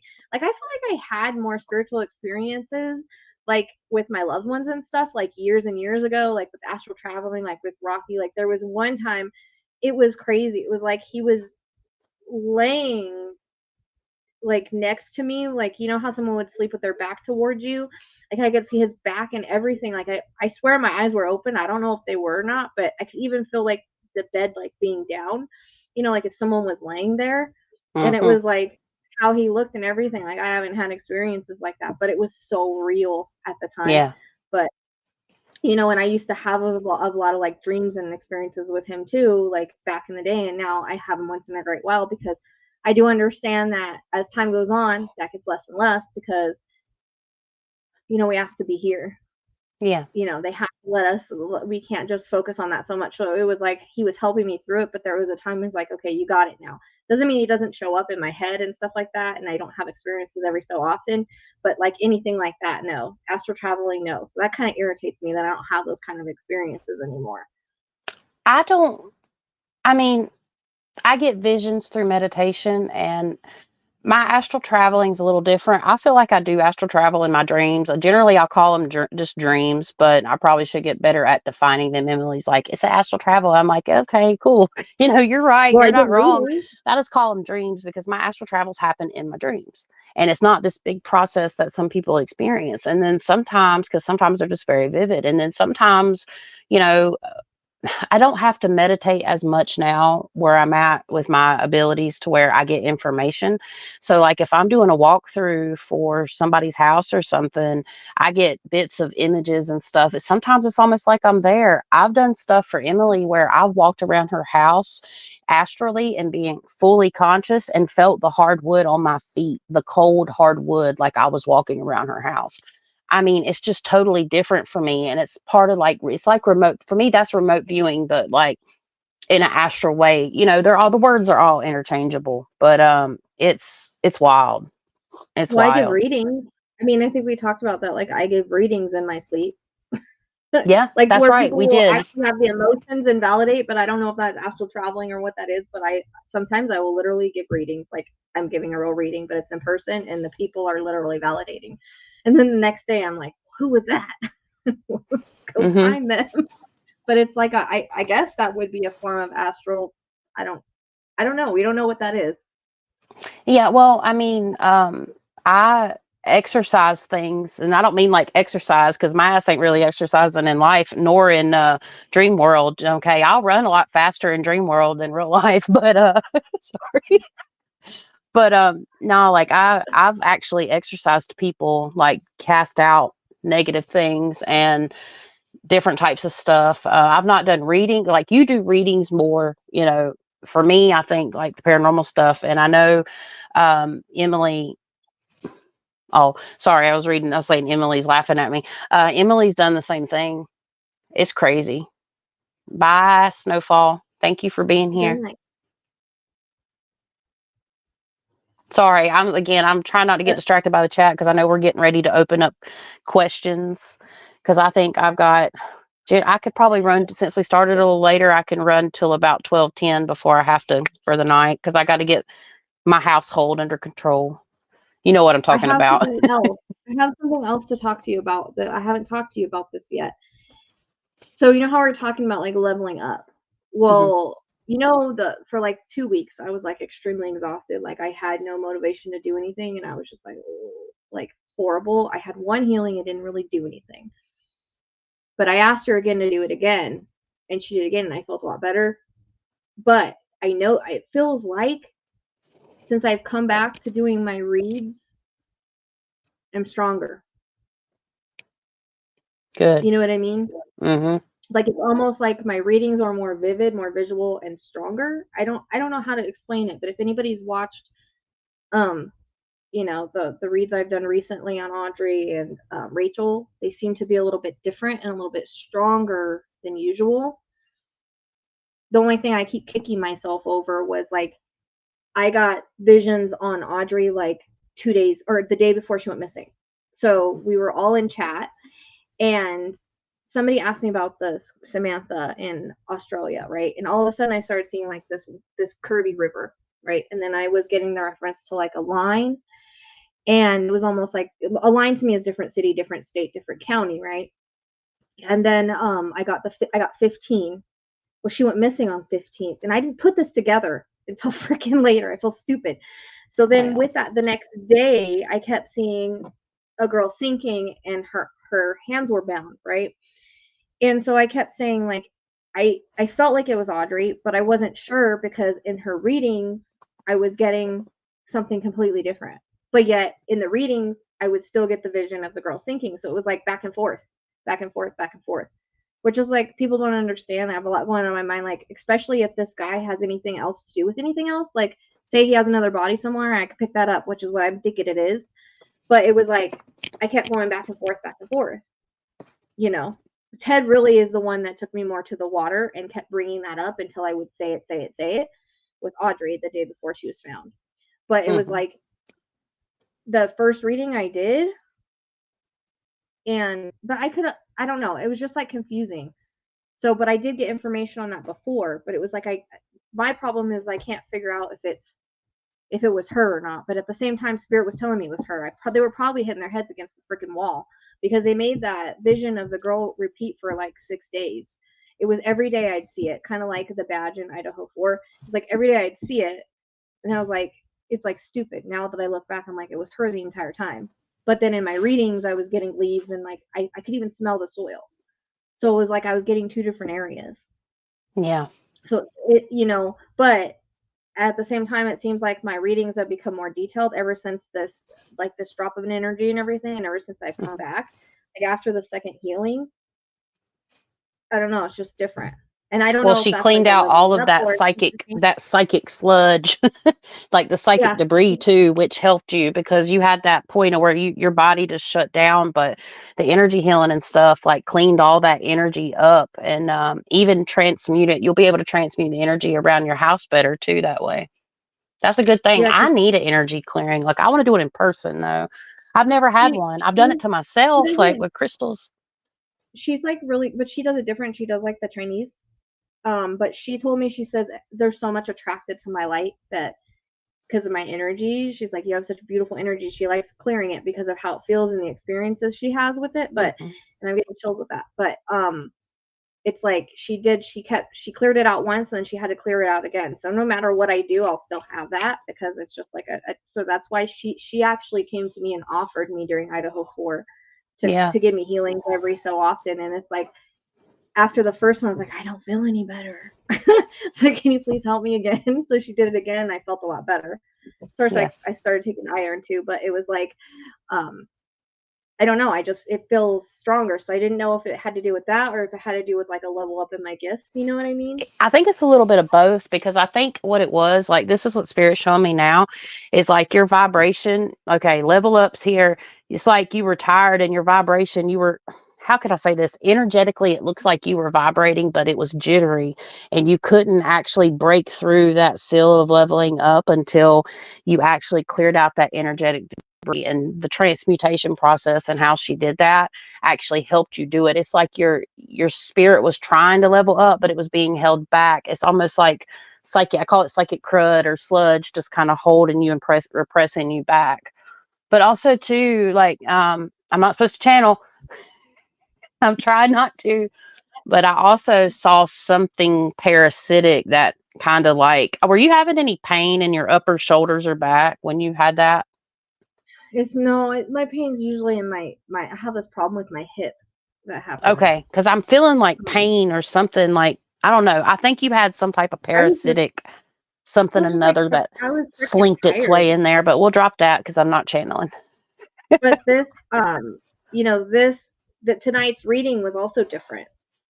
But I had been, well, actually, I think all of them were, but I got kind of, this just shows how Spirit comes in before they're supposed to.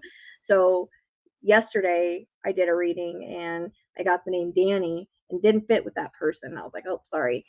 Today it fit. So I kind of get annoyed when they do that to me, but it fit today. It repeated today, and I said it. She's like, oh my gosh, yes. So sometimes spirit gets a little anxious. They know that they're going to have a reading, and so they'll come in before, I guess. Makes it more validating. I don't know. No, you're right. They do. Because spirit knows before we know. And then when we know that we've got to pull somebody in, it's like they're ready and there, because I had to do that today too. I ended up I did part of it earlier today and come home and finish the rest of it, because I asked the person, I'm like, are you ready, to do this? And the person that's in spirit, and they're like, yeah. I'm like, wow, okay, let's do this. They came in real fast and clear. It was an honor to get to do that reading today. So I'm still having issues with my eyes though. My eyes still feel like they're like just tired all the time. Yeah. I think it might, I don't know if it's, I think it might be I've started taking more vitamins to try to, it might be vitamin related, I don't know, but it's just do you feel like a pressure? It just feels like they're kind of like, I've been using eye drops because they kind of feel dry. They feel tired, like almost like a tired eye or fatigued eyes. Yeah. That's my only big problem like I'm having right now is just my eyes are really fatigued. Like they don't feel like I'm awake. Right. That's interesting. Yeah. I might look into that for you. Could just be the seasons changing, but just as long. I've never had it before. Right. So I would recommend putting, and this is a tip for everybody else, a black obsidian or black tourmaline personally is what I like to use. And I put it right here on my forehead and I lay down and it starts to pull. It might hurt too when you do this. I'm just letting you know, if you've never done this, if you feel crystal energy, you might feel pain right here, and it will start to pull out, because almost like a fog, because sometimes I get that fog too. And I know that's when I need to clear. And even though you were just cleared, I'm wondering, it might have something to do with your case though. Might have something to do with one of your cases. It's my eyes have been like annoying for like 3 weeks now. It just feels like they're just like heavy. Yeah. Which made me feel more tired. Yeah. Which I feel like I got more energy now, but my eyes still just feel heavy.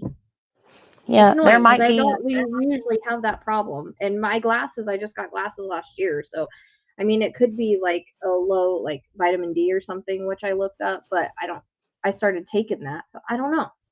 Yeah, weird. I hope you can figure it out. That sucks. I'm sorry. Yeah, because she thought the healing would help that, and it seemed to help everything else but that. Then it might be physical. It's either that or you're because you're super clairsentient anyways. You might have something coming up that you have a case or a person or something, and that might be coming up, and that might go away after you do that particular reading. But yeah, I'm sorry. That sucks. I always have something wrong with my body. Like I did an intensive dinner last night. I know y'all don't probably care, but I stirred for like an hour straight making gravy. I mean, it was really good though. It was really good. But my legs are sore from stirring. Yeah, it was like, I know it looks awful on camera, but y'all know what I mean. I'm whisking gravy. I had an accident prone day. I fell outside. then I tweaked my ankle. And then something happened with the dogs all in 2 days. So it's like I just need to sit on the couch and not move. Oh my God. But when you fall in your 40s, it like hurts you for like, you're like jarred. Yeah. I felt like the whole hip and everything was jarred because I fell on my hip. Damn girl, don't break a hip. No, I took a spill in the backyard, but I think this was entity caused this, because when I fell in like a small ditch, like my foot slipped in it, and when I tried to regain my balance, which generally isn't a problem, I could not sit up straight and like stop it. It felt like I was almost pushed even harder. And that was before I had one of my really bad cases, and it like scuffed up my knee. But now, because we have like a little wooden kind of bridge thing where there's a gutter or whatever, I told him I wanted to make it look like a creek or whatever, and I fell in that bitch. It was awful, and it left scars on my leg, and I was just admiring. I'm like, dang, I'm working on 30, my legs still look good, and then I scrape them up. I'm like, well, I'm not complimenting myself anymore. But yeah, anyways. And I think that people too don't understand like how cases affect me too, because even when I felt like when I was getting those visions in the chat when we were talking about Audrey before she was missing, I felt sick all of a sudden, like I had been underwater. Like I literally got up and went and took a bunch of vitamins because I thought I was getting sick. Like I felt so sick after that, and I passed out. almost like I felt like I was underwater or cold or something like that. Like that's kind of how it felt. And the same kind of thing happened with oh, that was my dog that time. That wasn't me. Or I mean that wasn't spirit. With and it's taken me a little bit to kind of understand that, like that's not coming from me, like because I'll go take a ton of vitamins like I'm getting sick, but it happened with the boys card reading. I kept feeling like I couldn't hear out of my ears, and I thought, well, is that water? And then later I'm like, oh, maybe that's altitude. You know how your ears feel like they don't pop when you're going into altitude, and your head feels like it's like full of air. I don't know how to explain it. It was gone the next day. Yeah. But that night, that was spirit 100%. I was like, am I under the water? And then later I'm like, oh, maybe it's altitude. Maybe I should have said that, because like your ears don't pop when you go up. So they must be up somewhere high. I mean, that's the only thing I could think of. But anyways, those are just examples of how spirit, and that didn't happen until recently with cases and stuff. Yeah. Yeah, you would get, so I am familiar with that, because sometimes, like, before I have a case, I'll have, or any type of anything, generally a case though, I'll have stuff happen to my body, like I'll have pains and stuff. And I mean, I'm clairsentient more than I realize sometimes. But the same thing happens, like with Emily. She'll get all kinds of body stuff, and that's very common. And I'm surprised that's just started happening. But I know, though, for a fact, you're clairsentient is all, because when you're doing your readings, you get all kinds of pains and all kinds of stuff. Well, that happened. That didn't start happening until like last year. My clairsentient wasn't very strong. Like it's different. Like I can't go into a place and feel a lot of spirit. Like I'll feel their pain and stuff, but I can't tell you if a spirit's standing right here. It's like different. Right. You know, like I don't feel like the spirit like right there, and I don't see them usually. Sometimes I do, but it's in here. It's not with my eyes.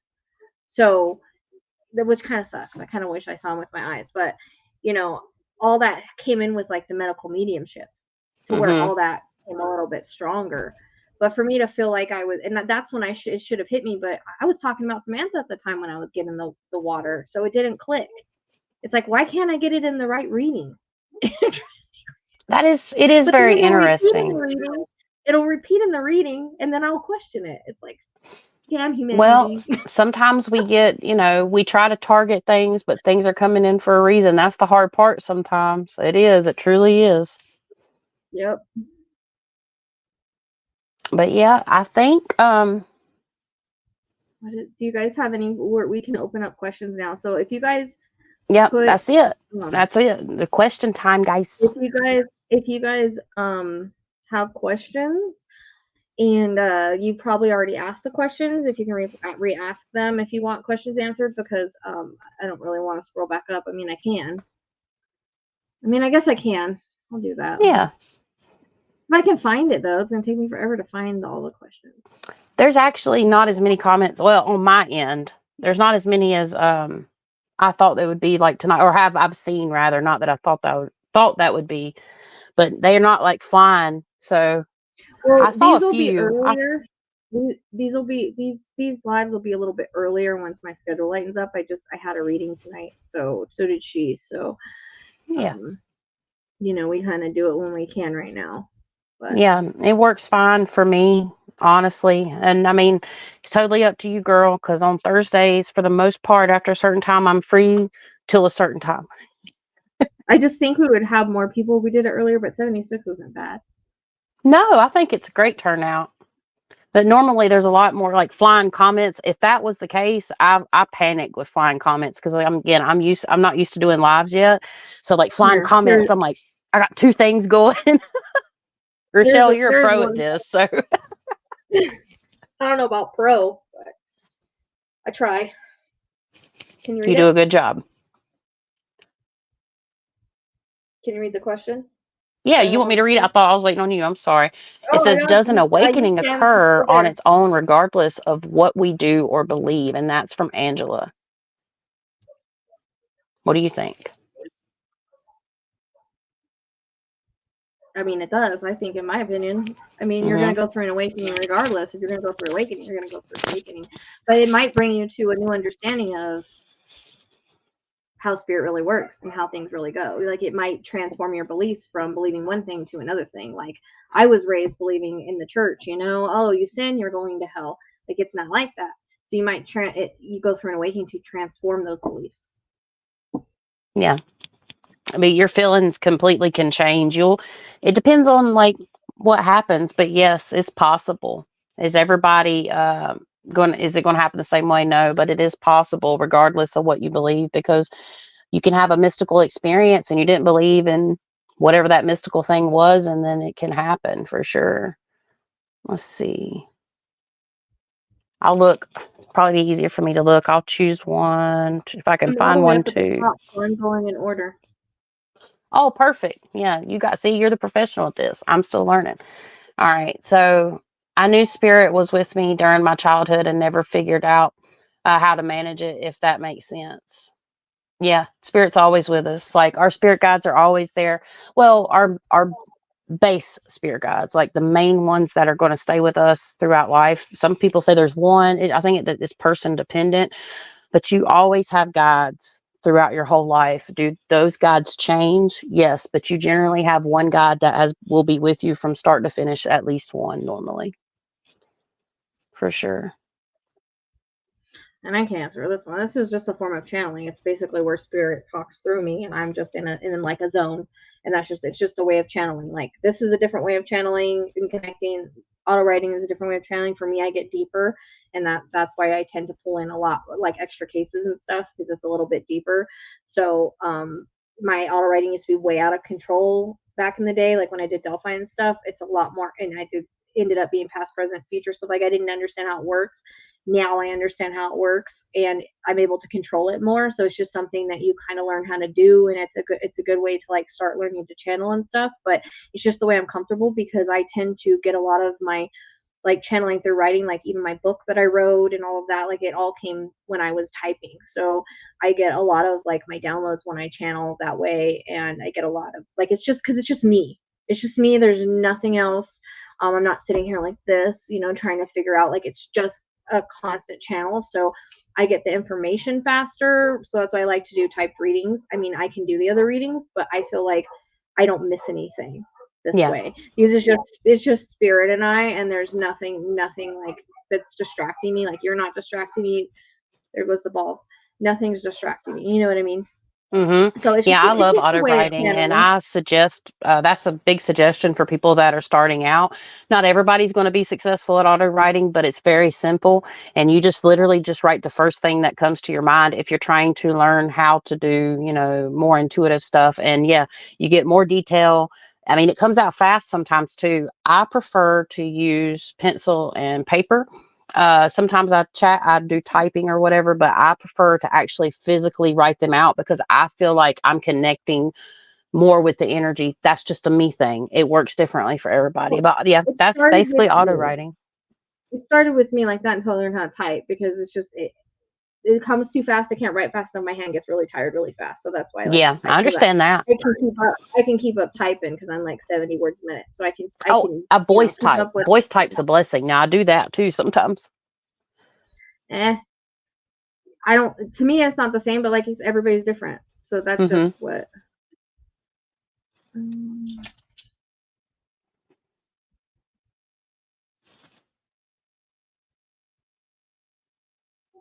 And a lot of times it does happen during like it had something I believe happens with our heart chakra, where it kind of breaks open. And a lot of times, again, you have to go through that, that's that tough, deep emotional thing. Yeah. I notice a lot of people, they'll become mediums and psychics after huge losses like that. Yeah.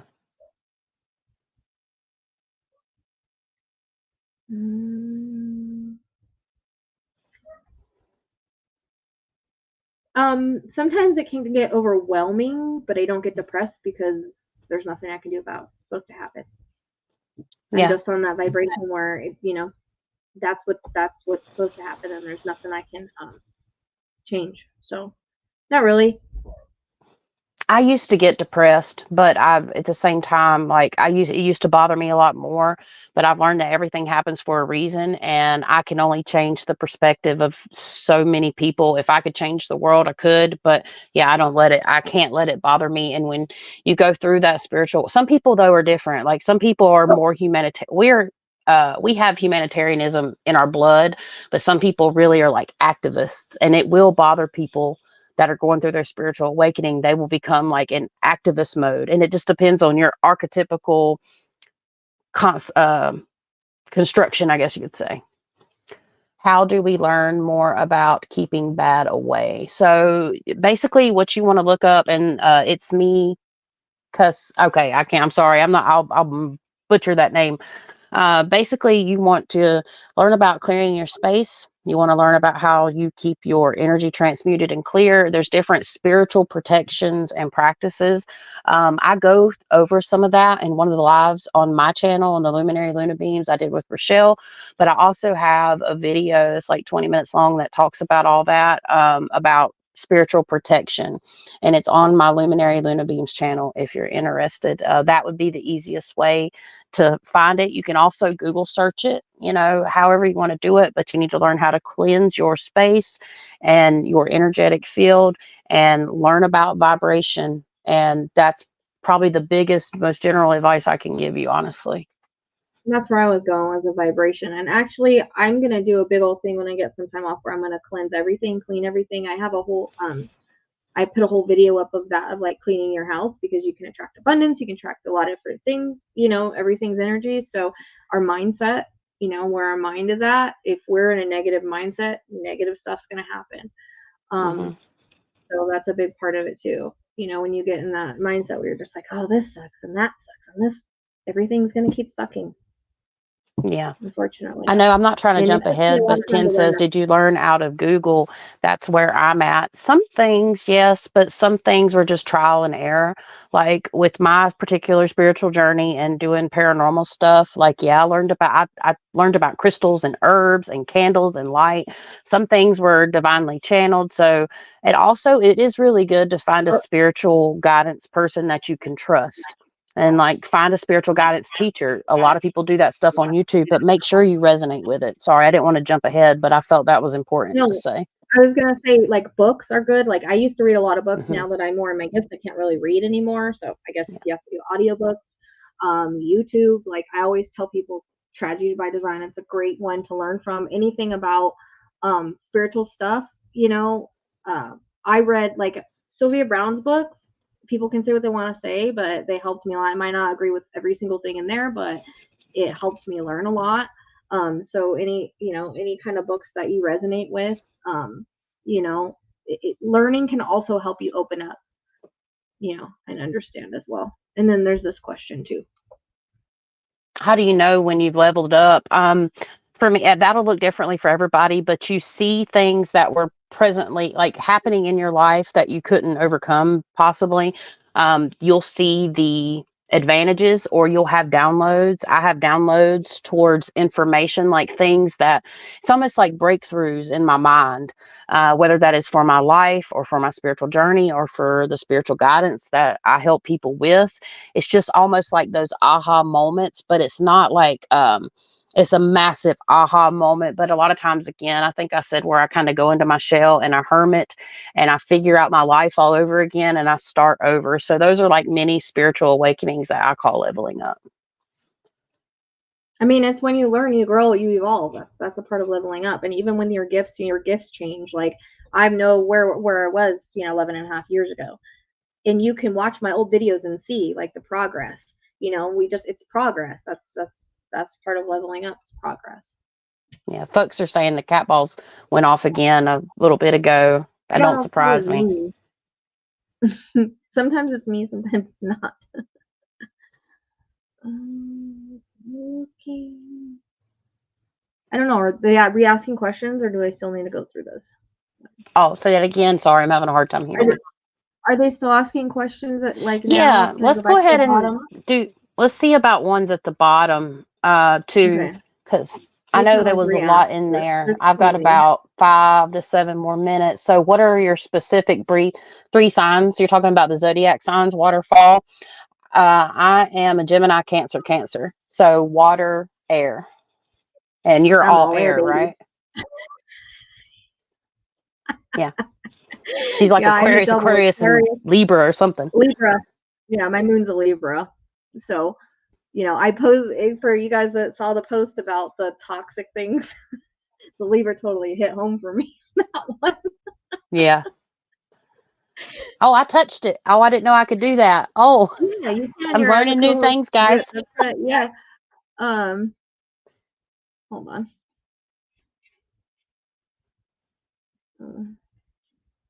That's a statement, and that, yeah, that's true. People should know more. Is this a troll? Was this a troll? Yeah, this is a troll. Let me see. Oh, yeah. Let me, I think that one got deleted. Somebody got it. It's a hater. No, Haters are going to hate. Haters going to hate when they're jealous. Haters. It's fine. People don't have to understand what we do or agree with what we do. Again, it's our truth. You know, it doesn't have to be everybody else's. If it's not your cup of tea, then see ya. No, they're just low vibration. That's all there is to it. Mm-hmm. Because obviously I was booked for a year. I got one, I think. Chas, have you had boundary lines in astral travel that if you cross over those boundaries, you terminate your experience? I wouldn't say so much as boundaries, but I kind of see what you're saying. Dead serious. It's like I hit a certain wall, or I go through a certain experience in the astral experience, and then it's like game over and I wake up, but it's not always a conscious boundary. I feel like I've had an experience like I knew if I got done with this, then I could wake up or whatnot, but it's almost like the out of bound. I kind of see what you're talking about, energetic boundaries of like, you know, if I go too far off the map, I'm thinking of like Fortnite, basically. If I go too far off the map, that's actually a very interesting experience. That might be a good question for Emily as well one day, if you wanted to inbox her, because she has astral experiences way more than I do. But again, I see them a little differently. Oh, here you go.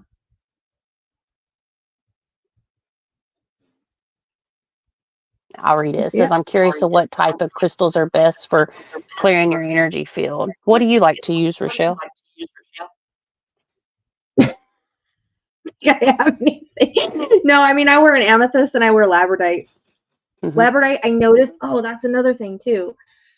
Is my labradorite broke off. Oh. And during that, not it like the part that like holds it on. Okay. So I noticed it did that when I was so tired. I didn't have my labradorite. The moment I put my labradorite back on, that's when everything changed. Mm-hmm. Weird. Because I was like, I told Lily, I was like, maybe it's because I'm not wearing my labradorite, because my little thing, he broke it. He like chewed it and broke it off, and I couldn't figure out how to put it back on. I used wire, but I was like, man. So I noticed a difference in my energy when I put it back on. Like I could feel a difference. Like I feel more tired and stuff without it. I think because it seems to trying to pull my thing out here. Amethyst is great. Amethyst is great. Labradorite's great. I'm trying to see if I have my one. I was going to try to show you. Rose quartz rose quartz is good too. And black obsidian and black tourmaline are perfect. Unfortunately, I think my box is over there, but I was going to try to find one to show you. I don't know if I have one. This is kind of like a clear quartz, but not quite. I don't know if you can see that. It's got more of a citrine color to it, but citrine's good too. Labradorite's good for like intuition. Huh? Organite. How do you say that? Organite. I never say it right, but it transmutes negative energy to positive energy. Yeah. This is a little black obsidian mushroom. So black obsidian is volcanic glass. That's great. You take and you put these here, you know, and then this is for guys or folks that don't know, that's amethyst. It's purple. So that's an amethyst. That's really good. And let's see if I can find one more to show you. Show you guys. Oh yeah, here's a cool one. Pyrite. So this is a little pyrite chunk. Pyrite's really good. It's kind of goldish. I don't know if you can see it. The pyrite's really good. I keep them all around me. Clear quartz, when you add clear quartz to it, it amplifies it. Mm-hmm. Yeah. I like crystals a lot myself, and it's part of my jewelry and stuff too. Like, I got to send you some stuff, Rochelle. I'm going to do that. I'm going to get my pirate ship set up, and I'm going to get my stuff together because I got some goodies I want to send you. Once I get caught up on, I have like 3 more people that I'm so late on doing their stuff because I got a channel with it. But and I've been like exhausted for 3 weeks, so now I'm getting back to it. So I apologize if anybody watches that. But once I do that, I think I'm gonna start just making just random stuff again, like during my break. Yeah, you should. It's a lot of fun because it gets like inspiration, and you don't get tired of doing the same thing over and over again. No, but it drains me for some reason. Like for some reason, just basic jewelry. If you do make regular jewelry, hopefully it won't. It does.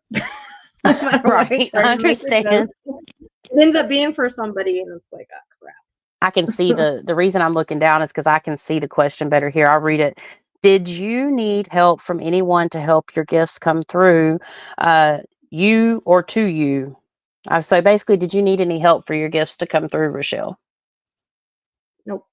Just ask spirit, and I mean, I was told I could do it, and that just gave me the confidence to do it. But basically, again, I just started meditating. I started reading and learning, and like I did it mostly myself. I mean, I had people come in to kind of help me, but it was So I already knew because I was being thrown into my journey, whether I was ready or not. Spirit's like, it's time, like, what is it?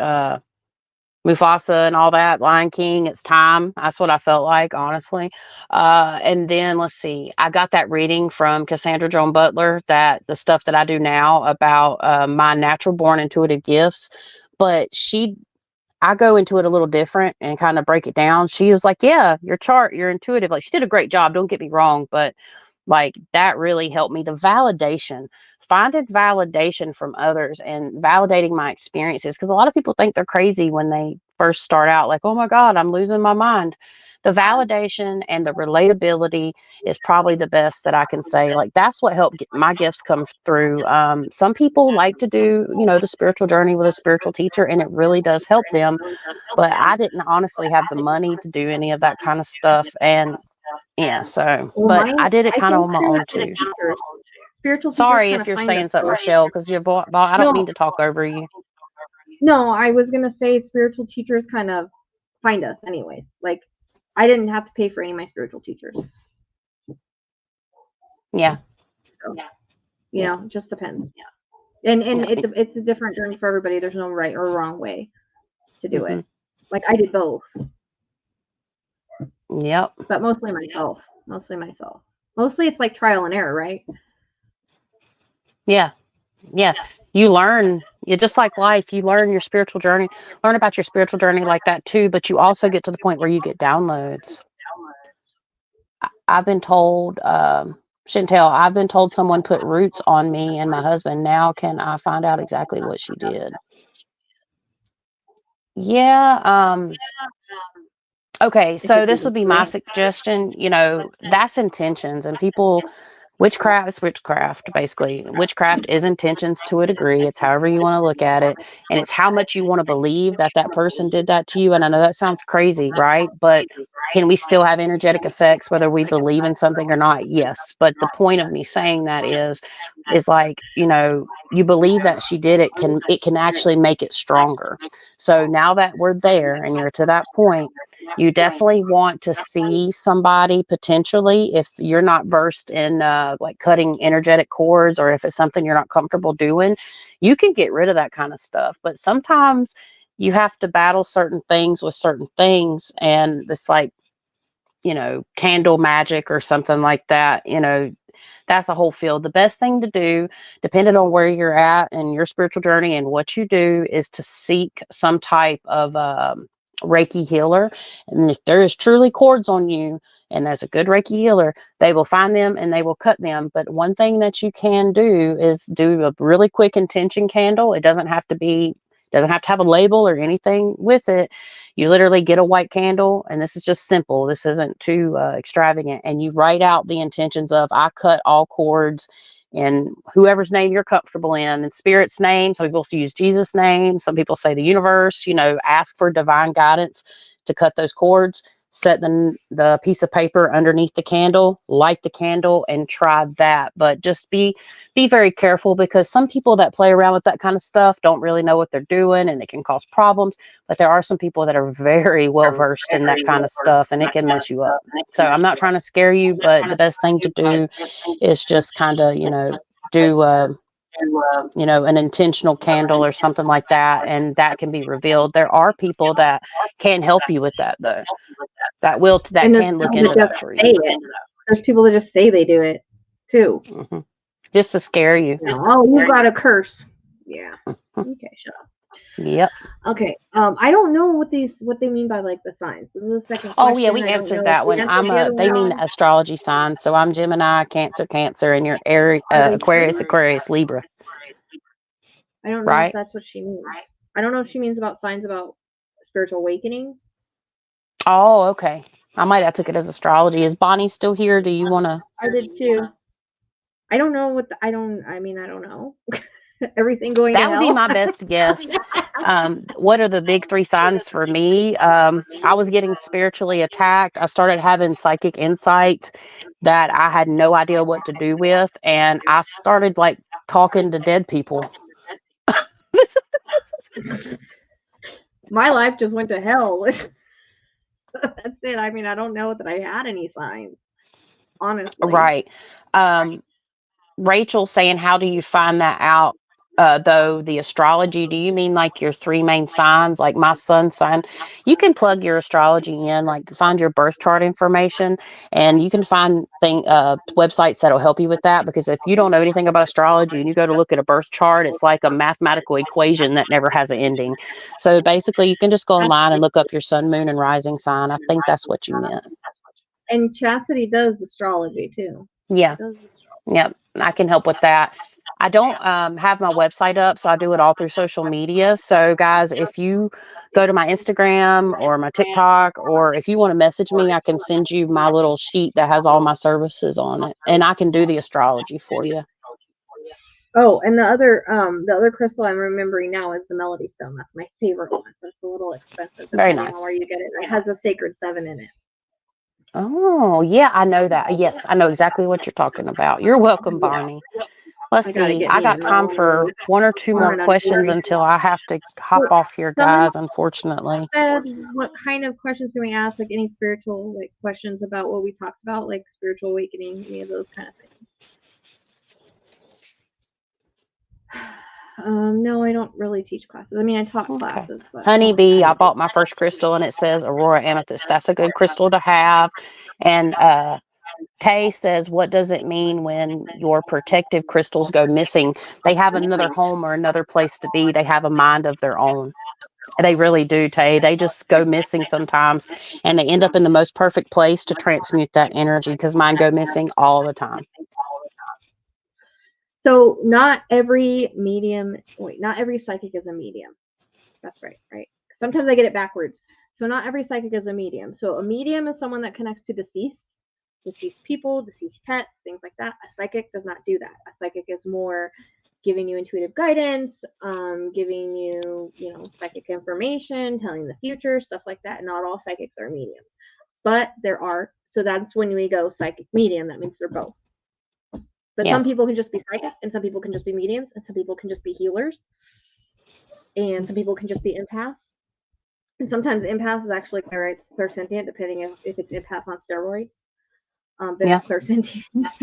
But in a lot of sometimes you can have it all. Sometimes you can be a psychic, medium, healer, empath. So yeah, it's the simplest ways, like Rochelle said, and also too, communication with the spirit world. You unfortunately, like I don't do this. I'm going to preface this.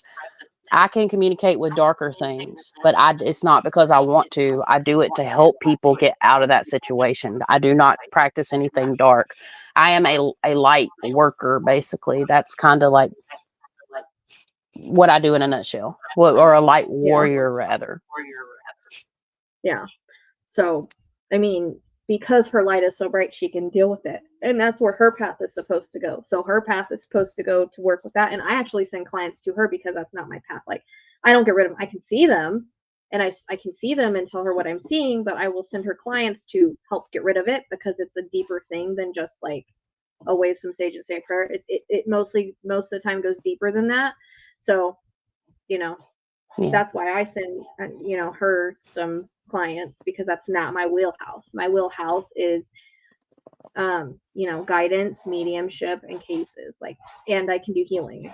I've seen amazing things happen with healing, but I send it, you know, and healing, you know, is also that intention too. Oh. This probably will be the last question for now for me, because I really want to stay on here, but unfortunately I got to go. Like, I'm enjoying the crap out of this, y'all. Like, I'm so sorry. I really am. It says, she wanted to ask what to do before reading. I don't know if you caught this earlier, you may have joined in, but basically I always ask for divine guidance. I always ask from higher benevolent beings, and then I do my reading.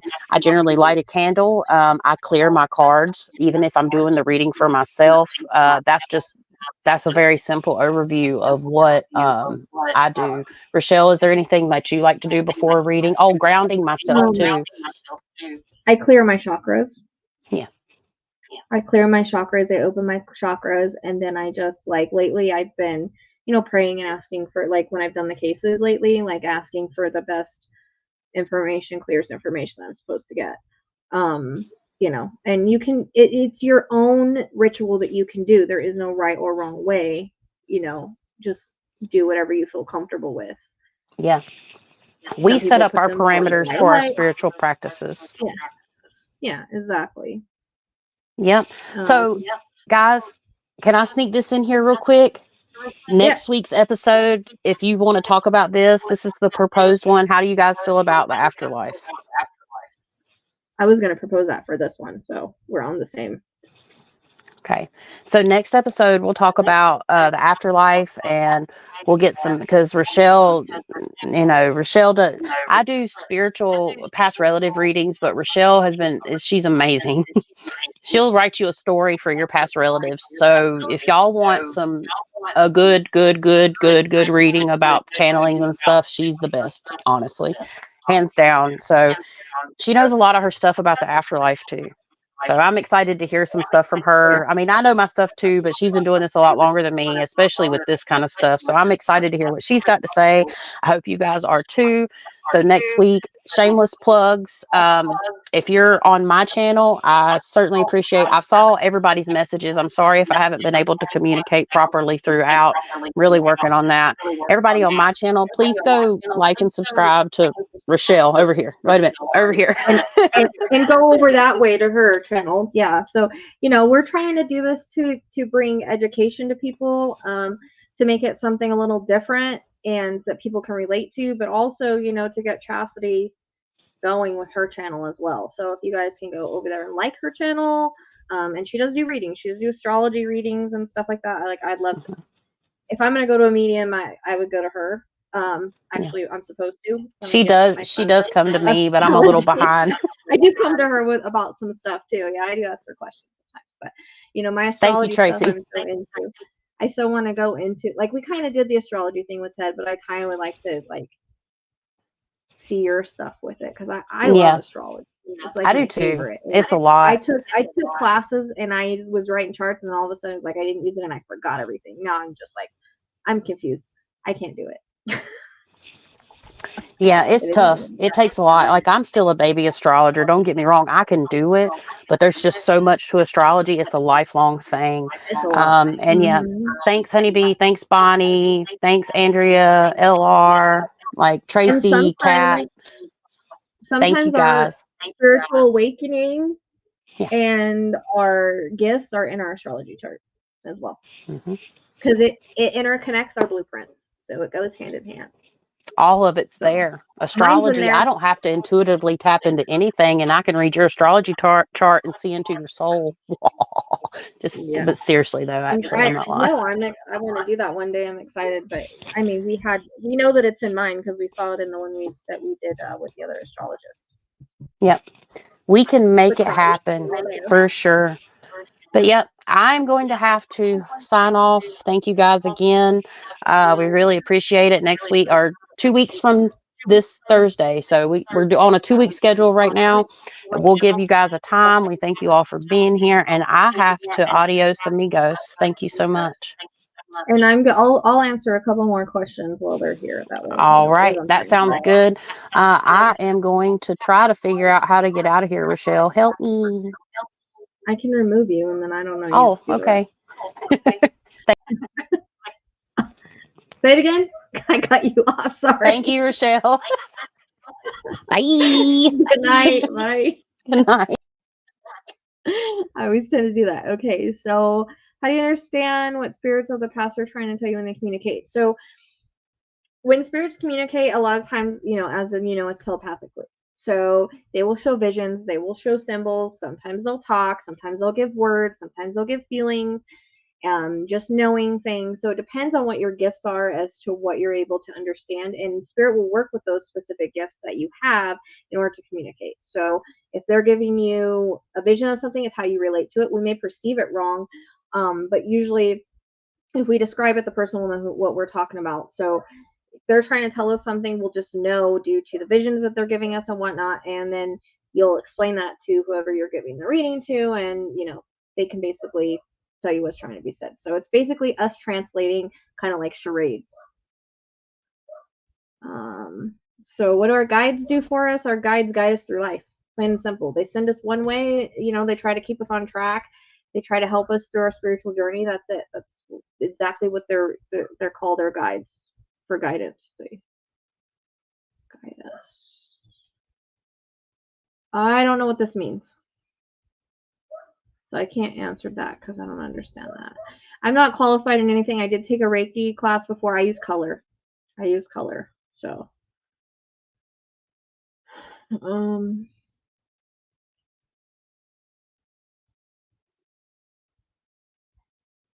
so her link is if you just look up Luminary Luna Beams, it'll come up, but it's in the description box as well. All her information for the description box, in the description box in this video.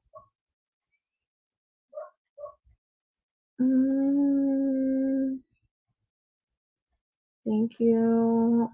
Does anybody else? Did I miss any? I'm trying to get to the end to see if there's any more questions. Yeah, astrology is confusing as hell.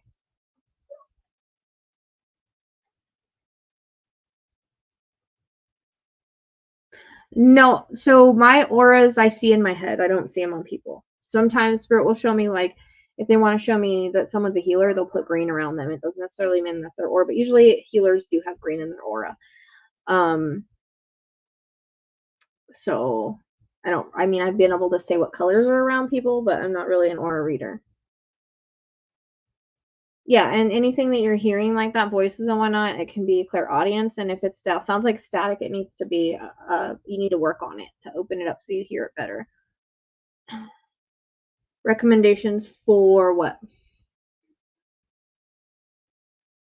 Socks on, my feet are cold.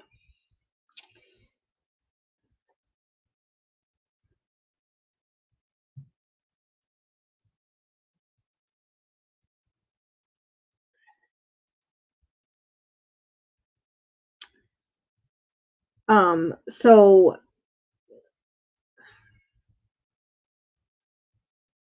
that'll come with practice. So you have to learn what your specific symbols mean from spirit, because your guides and spirit will work with the symbols and the things that you relate to. So like a lot of times they will show me certain cases and I'm like, okay, it's like this, or they'll show me certain people, okay, it's like this. So they should be able to relate to you. So you can ask them to be clearer on that. And again, you have to, it takes practice. So there might be more meditation that you need to do to open up a little bit more to understand. But it just takes practice. Like, I am nowhere where I was 11 years ago. It's something that you learn over time and while you do it. Like anything, you're not going to know how to do this without practice. It's like practice makes perfect. So you have to take, what they're giving you and just tell this. You don't really need to know what they want you to feel. What you do is you take it and you explain it to the client, and the client will know. you know. It's different with cases because you do kind of have to try to figure it out. That's why I always say cases are harder, because we have to take those visions and try to perceive them and understand them correctly. You don't have any validation with that. But when you're going into regular readings, you have the validation. So you just explain and describe what you're getting, and your client will let you know what they're trying to say. You don't really have to figure it out. I always say, well, this means this is what I'm seeing, but it could mean this, this, or this. And usually, or it could mean this, but you know, I always tell people it's however you perceive it, what makes the most sense to you. Usually what I think it is what it is, but sometimes it's something different for them. So you just have to explain and describe what you're seeing and leave it up to your client. You're not really supposed to know and understand completely, if that makes sense.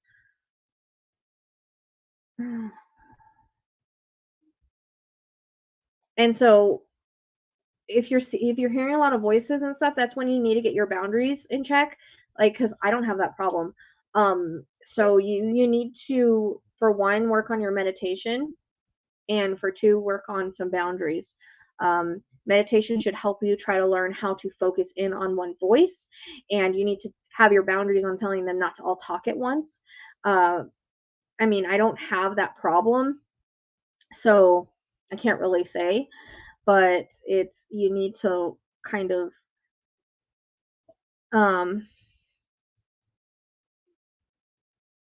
I mean, just do any meditations that you feel like will help you.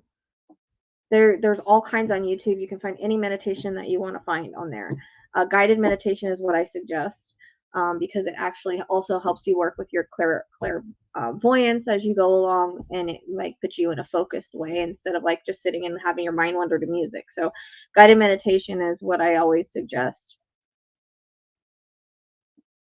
I mean, but you can also put them on while you sleep, and that will help kind of shift your consciousness and everything as well.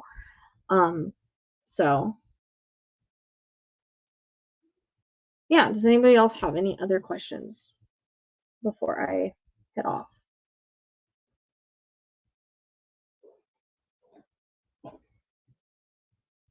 All right. Well, I hope that we answered everybody's questions. And if anybody had any questions that we didn't answer, if we missed them, you guys can always re-ask real quick before I go. Otherwise, you know, we're going to have different things that we talk about. We're going to talk about the afterlife next. And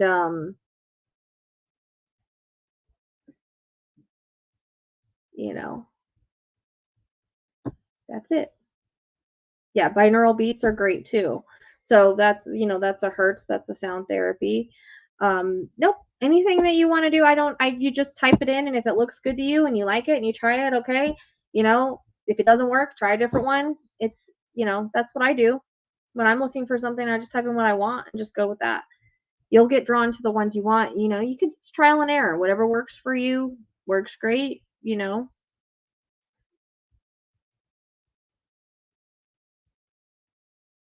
And you can listen to them while you sleep. It'll help, you know, shift your consciousness and whatnot as well. So you don't always, it's okay if you fall asleep during your meditations. It's okay. It's, you know, then you just do it again. You know, tools are fine, but like I always tell people, when it comes to tools, you have to have a complete clear mind. You can't think one way or another about something, because our mind can make the rods go one way or another. Our mind can make a pendulum go one way or another. You know, cards, anything like that. So we can actually, our mind is very powerful. So we have to have a clear mind and everything. So yes, they are good. They're not always accurate, depending on, because it's always an extension of you. Tools are always an extension of you. Cards are an extension of you. You already know what's inside of you. It's just bringing it out. But if you have your mind thinking one way, it will make it inaccurate. So you have to have a complete clear mind if you're going to do any of that stuff. But tools are great to grow and learn. I started with cards. That was something back in the day, and now Spirit's bringing me back to them. And I've noticed it's helped, and I've seen certain things I didn't see in my readings. So tools are great. You just have to figure out what tool you want to use and learn how to use it correctly. That's all.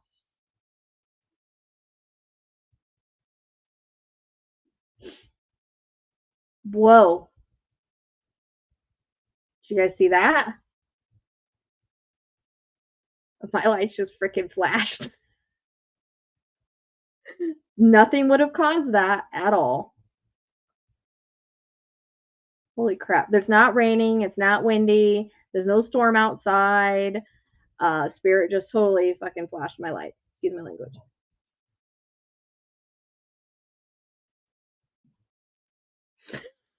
I'm surprised the cat balls didn't go off with that one. There's nothing that would have caused that. So that's what's crazy. I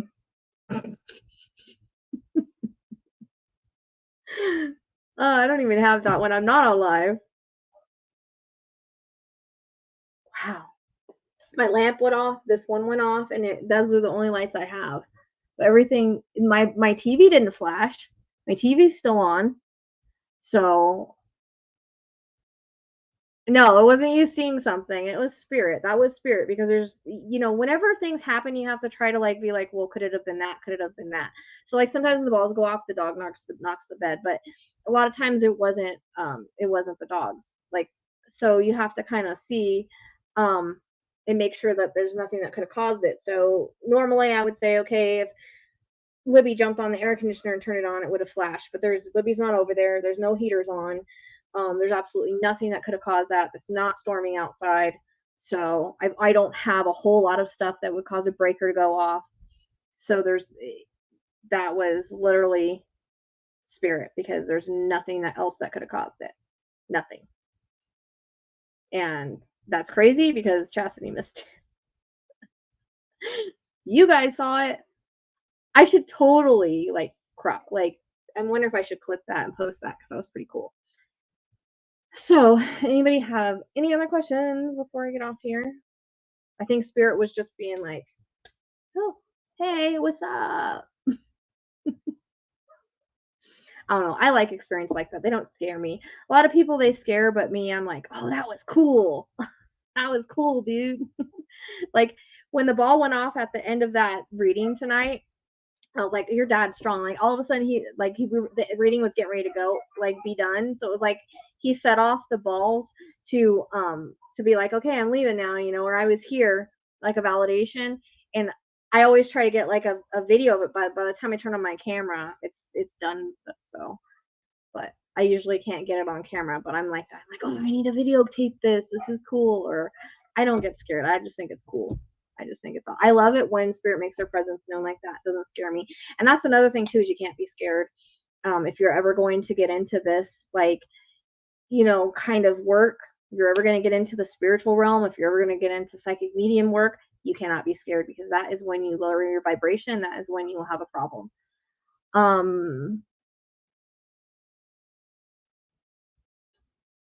What about it? I mean, anything like that is clear. It's not going to it clears the energy, but it doesn't take away negative spirits. It's it clears the energy, no different than sage or anything else, So a lot of people tell me you're not scared. No, I'm not scared. And then, they always ask me you don't what about the stuff that you see? It's not like watching I can't watch a horror movie. I can't watch things like that on TV. I can watch true crime, but I can't watch things like that on TV. So, it's different in my head, because I'm trying to get to the truth. It doesn't bother me. And it's not as vivid, but it's I'm trying to get to the truth. Now, sometimes I'll get emotional. I did that in Audrey with certain things that I saw. So I normally am able to cut that off, because it's if you get emotional, then you kind of block it. It's I just am trying to get to the truth. I'm just trying to get to the answers. And that's why I'm okay seeing it. And I actually want to see more. I want to see as much as I possibly can. So I'm a little different in that. A lot of people can't handle it. A lot of people can't see it, but that's why I'm doing this, is because I can, and I can handle it. Even when it comes to kids, I'm able to, although, because I know their spirit, and I've learned how to kind of disconnect myself from that. A lot of people have problems with that, but I've learned how to disconnect it. So that's why I'm doing what I'm doing, because I'm able to do that. So that's a gift in itself. I know a lot of people can't do that. So, and you guys, look at my shirt. It says, if it involves true crime investigations, documentaries, or murder mysteries, count me in. I want to make something similar for my stuff, but it'll be psychic murder investigations on there.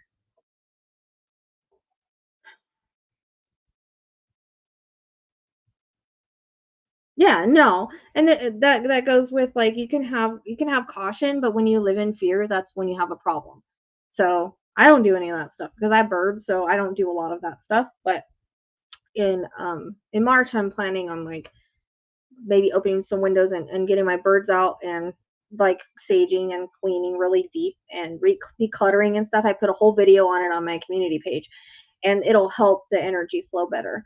I just have not had time to do like a deep clean. It'll be like a spring cleaning for me. So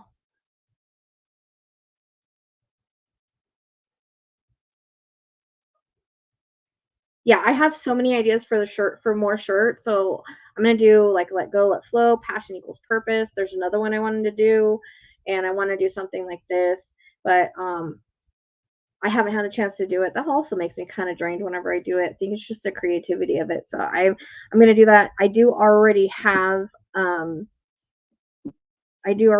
like merchandise, and the link is down below for that, but I'm gonna put more up hopefully next month. Or that's something I'm gonna, when I get like less things to do, like I'll be able to work on more stuff I want to work on. I don't know if I'm going to do classes because I mean, this is kind of a class, like this is kind of teaching. I have my classes that I did that I do have to charge for because I charge them to take it. And I mean, that basically teaches everything that I know. But it's like a discounted rate. And you just can't, I mean, you can't like interact, but you can learn from it. So I offer that to people, but I don't know if I'm going to do classes. I just don't have time. And that's why me and Chasity are kind of doing this for education anyway. So it's like a way that we can educate and teach and stuff. So that's kind of what we're doing here. There's not really anything like, you know, more special that I can teach you that I'm not going to teach you here, or that I didn't teach in those classes.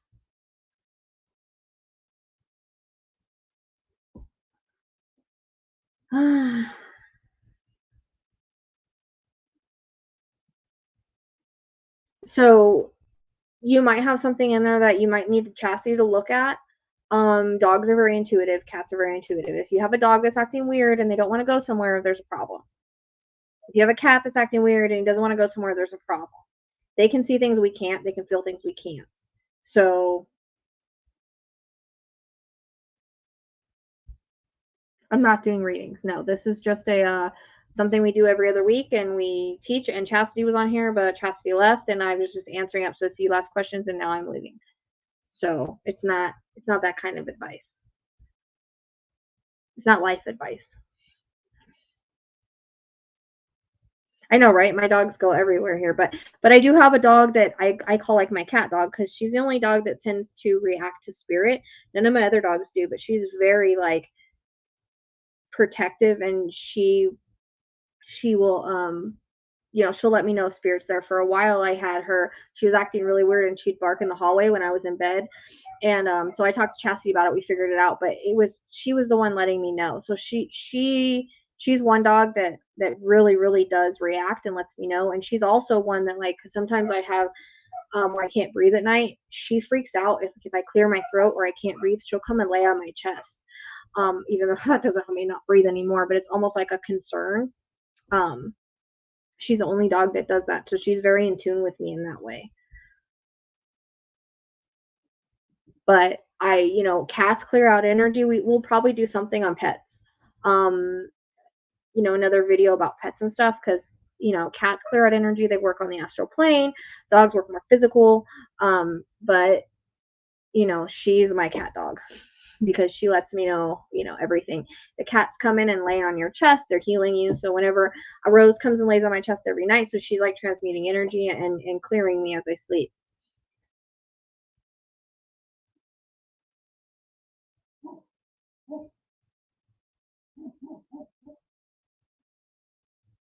Yeah, so our animals are always connected to us. We always have that soul contract with them. So again, we'll leave that for something else. I don't do dowsing rods. I've had them before. I didn't find them accurate for me, so I don't have them. Maybe if I had a different kind. I had like the silver ones, not the copper ones. So I might get some one day and do them, but I don't feel that they're accurate to me because I could make them move with my mind. So, and I have a hard time clearing out my mind about what I always think or feel because I am psychic and I'm a medium and I'm always getting information. So it's hard to like clear it all out and see what the rods say, but that's just me. Everybody's different. So if you feel drawn to that, you can learn how to do that properly and do it. I like cards the best, and I've always collected them, never really used them a lot, but Spirit brought me back into it with cases. So and I've noticed, like I said, I've gotten visions on my cards, and I will channel off my cards. That's getting better. Like I did that last night. I channeled off my cards a lot towards the end, and those were new cards. Those are new cards that like aren't even crime cards, but it's like they give more information, a broader information, and Spirit led me to those ones. So I just always kind of like follow Spirit. Like I always tell people, like, cases choose me, things choose me. I try to go where I'm led. I try to follow Spirit. If I feel I have an idea, I go with the idea because that's Spirit. We got an idea out of nowhere, that's Spirit. We got a direction we're supposed to go, that's Spirit. That's our guides trying to lead us in one direction or another, or trying to get us to do this or do that. If you feel like you need to meditate about something, do it. If you feel like you need to go take a bath, do it. If you feel like you need to get this crystal, do it. You know what I mean? So yeah, that's what I was saying. Animals do see spirit, but so dogs don't tend to see them as much as cats do. They work kind of like on a lower, like they're more physical and cats are more astral. So the cats are, but there's exceptions. Like there are dogs that are more sensitive, just like people. Cats can have milk if it's goat's milk. They can do goat's milk.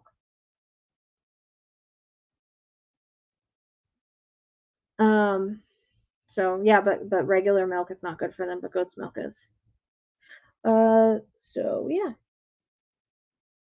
Because I actually have been wanting to do a video for TikTok on reincarnation of pets because I had that happen recently, and I've been wanting to like introduce them to everybody. But I wanted to like tell the story of it first. But yeah, so I wanted to do that video for TikTok, but I'm sure that's something we'll talk about here as well.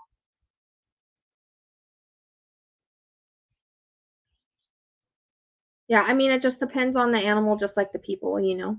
Everybody's different, but we do have soul contracts with our animals, so we do end up with who we're supposed to end up with. And sometimes it's the same ones, sometimes it's different ones. But I just added like the Kemper deck, the old Kemper deck. I added that one because it was like mature man, mature woman, and there was like extra things, and it was weird. Like I understood them as they came out last night. And then I have like what's the tea, which is great. I mean, I've always heard it that ghost milk is good. If you've been giving it to your cat for that long and he's fine, you know. But goat's milk you can give them. So if you want to switch it over to goat's milk, that's just my opinion, but it's your animal. You can do whatever you want to do.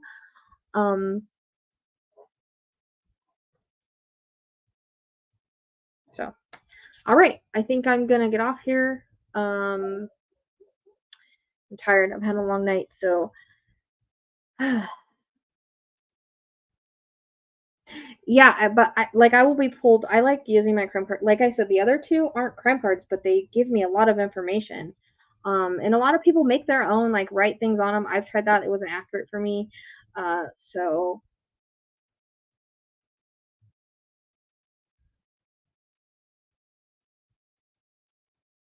if you feel pulled to one, to one pendulum, get that pendulum. If you feel pulled to one deck, get that deck. Like there's a reason like we feel things.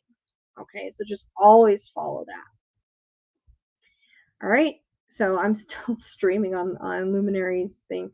I appreciate you guys for being here. We'll see you next time. So I think in a couple weeks I have to actually I have to look at my schedule. I think that might be my time off, but that's okay.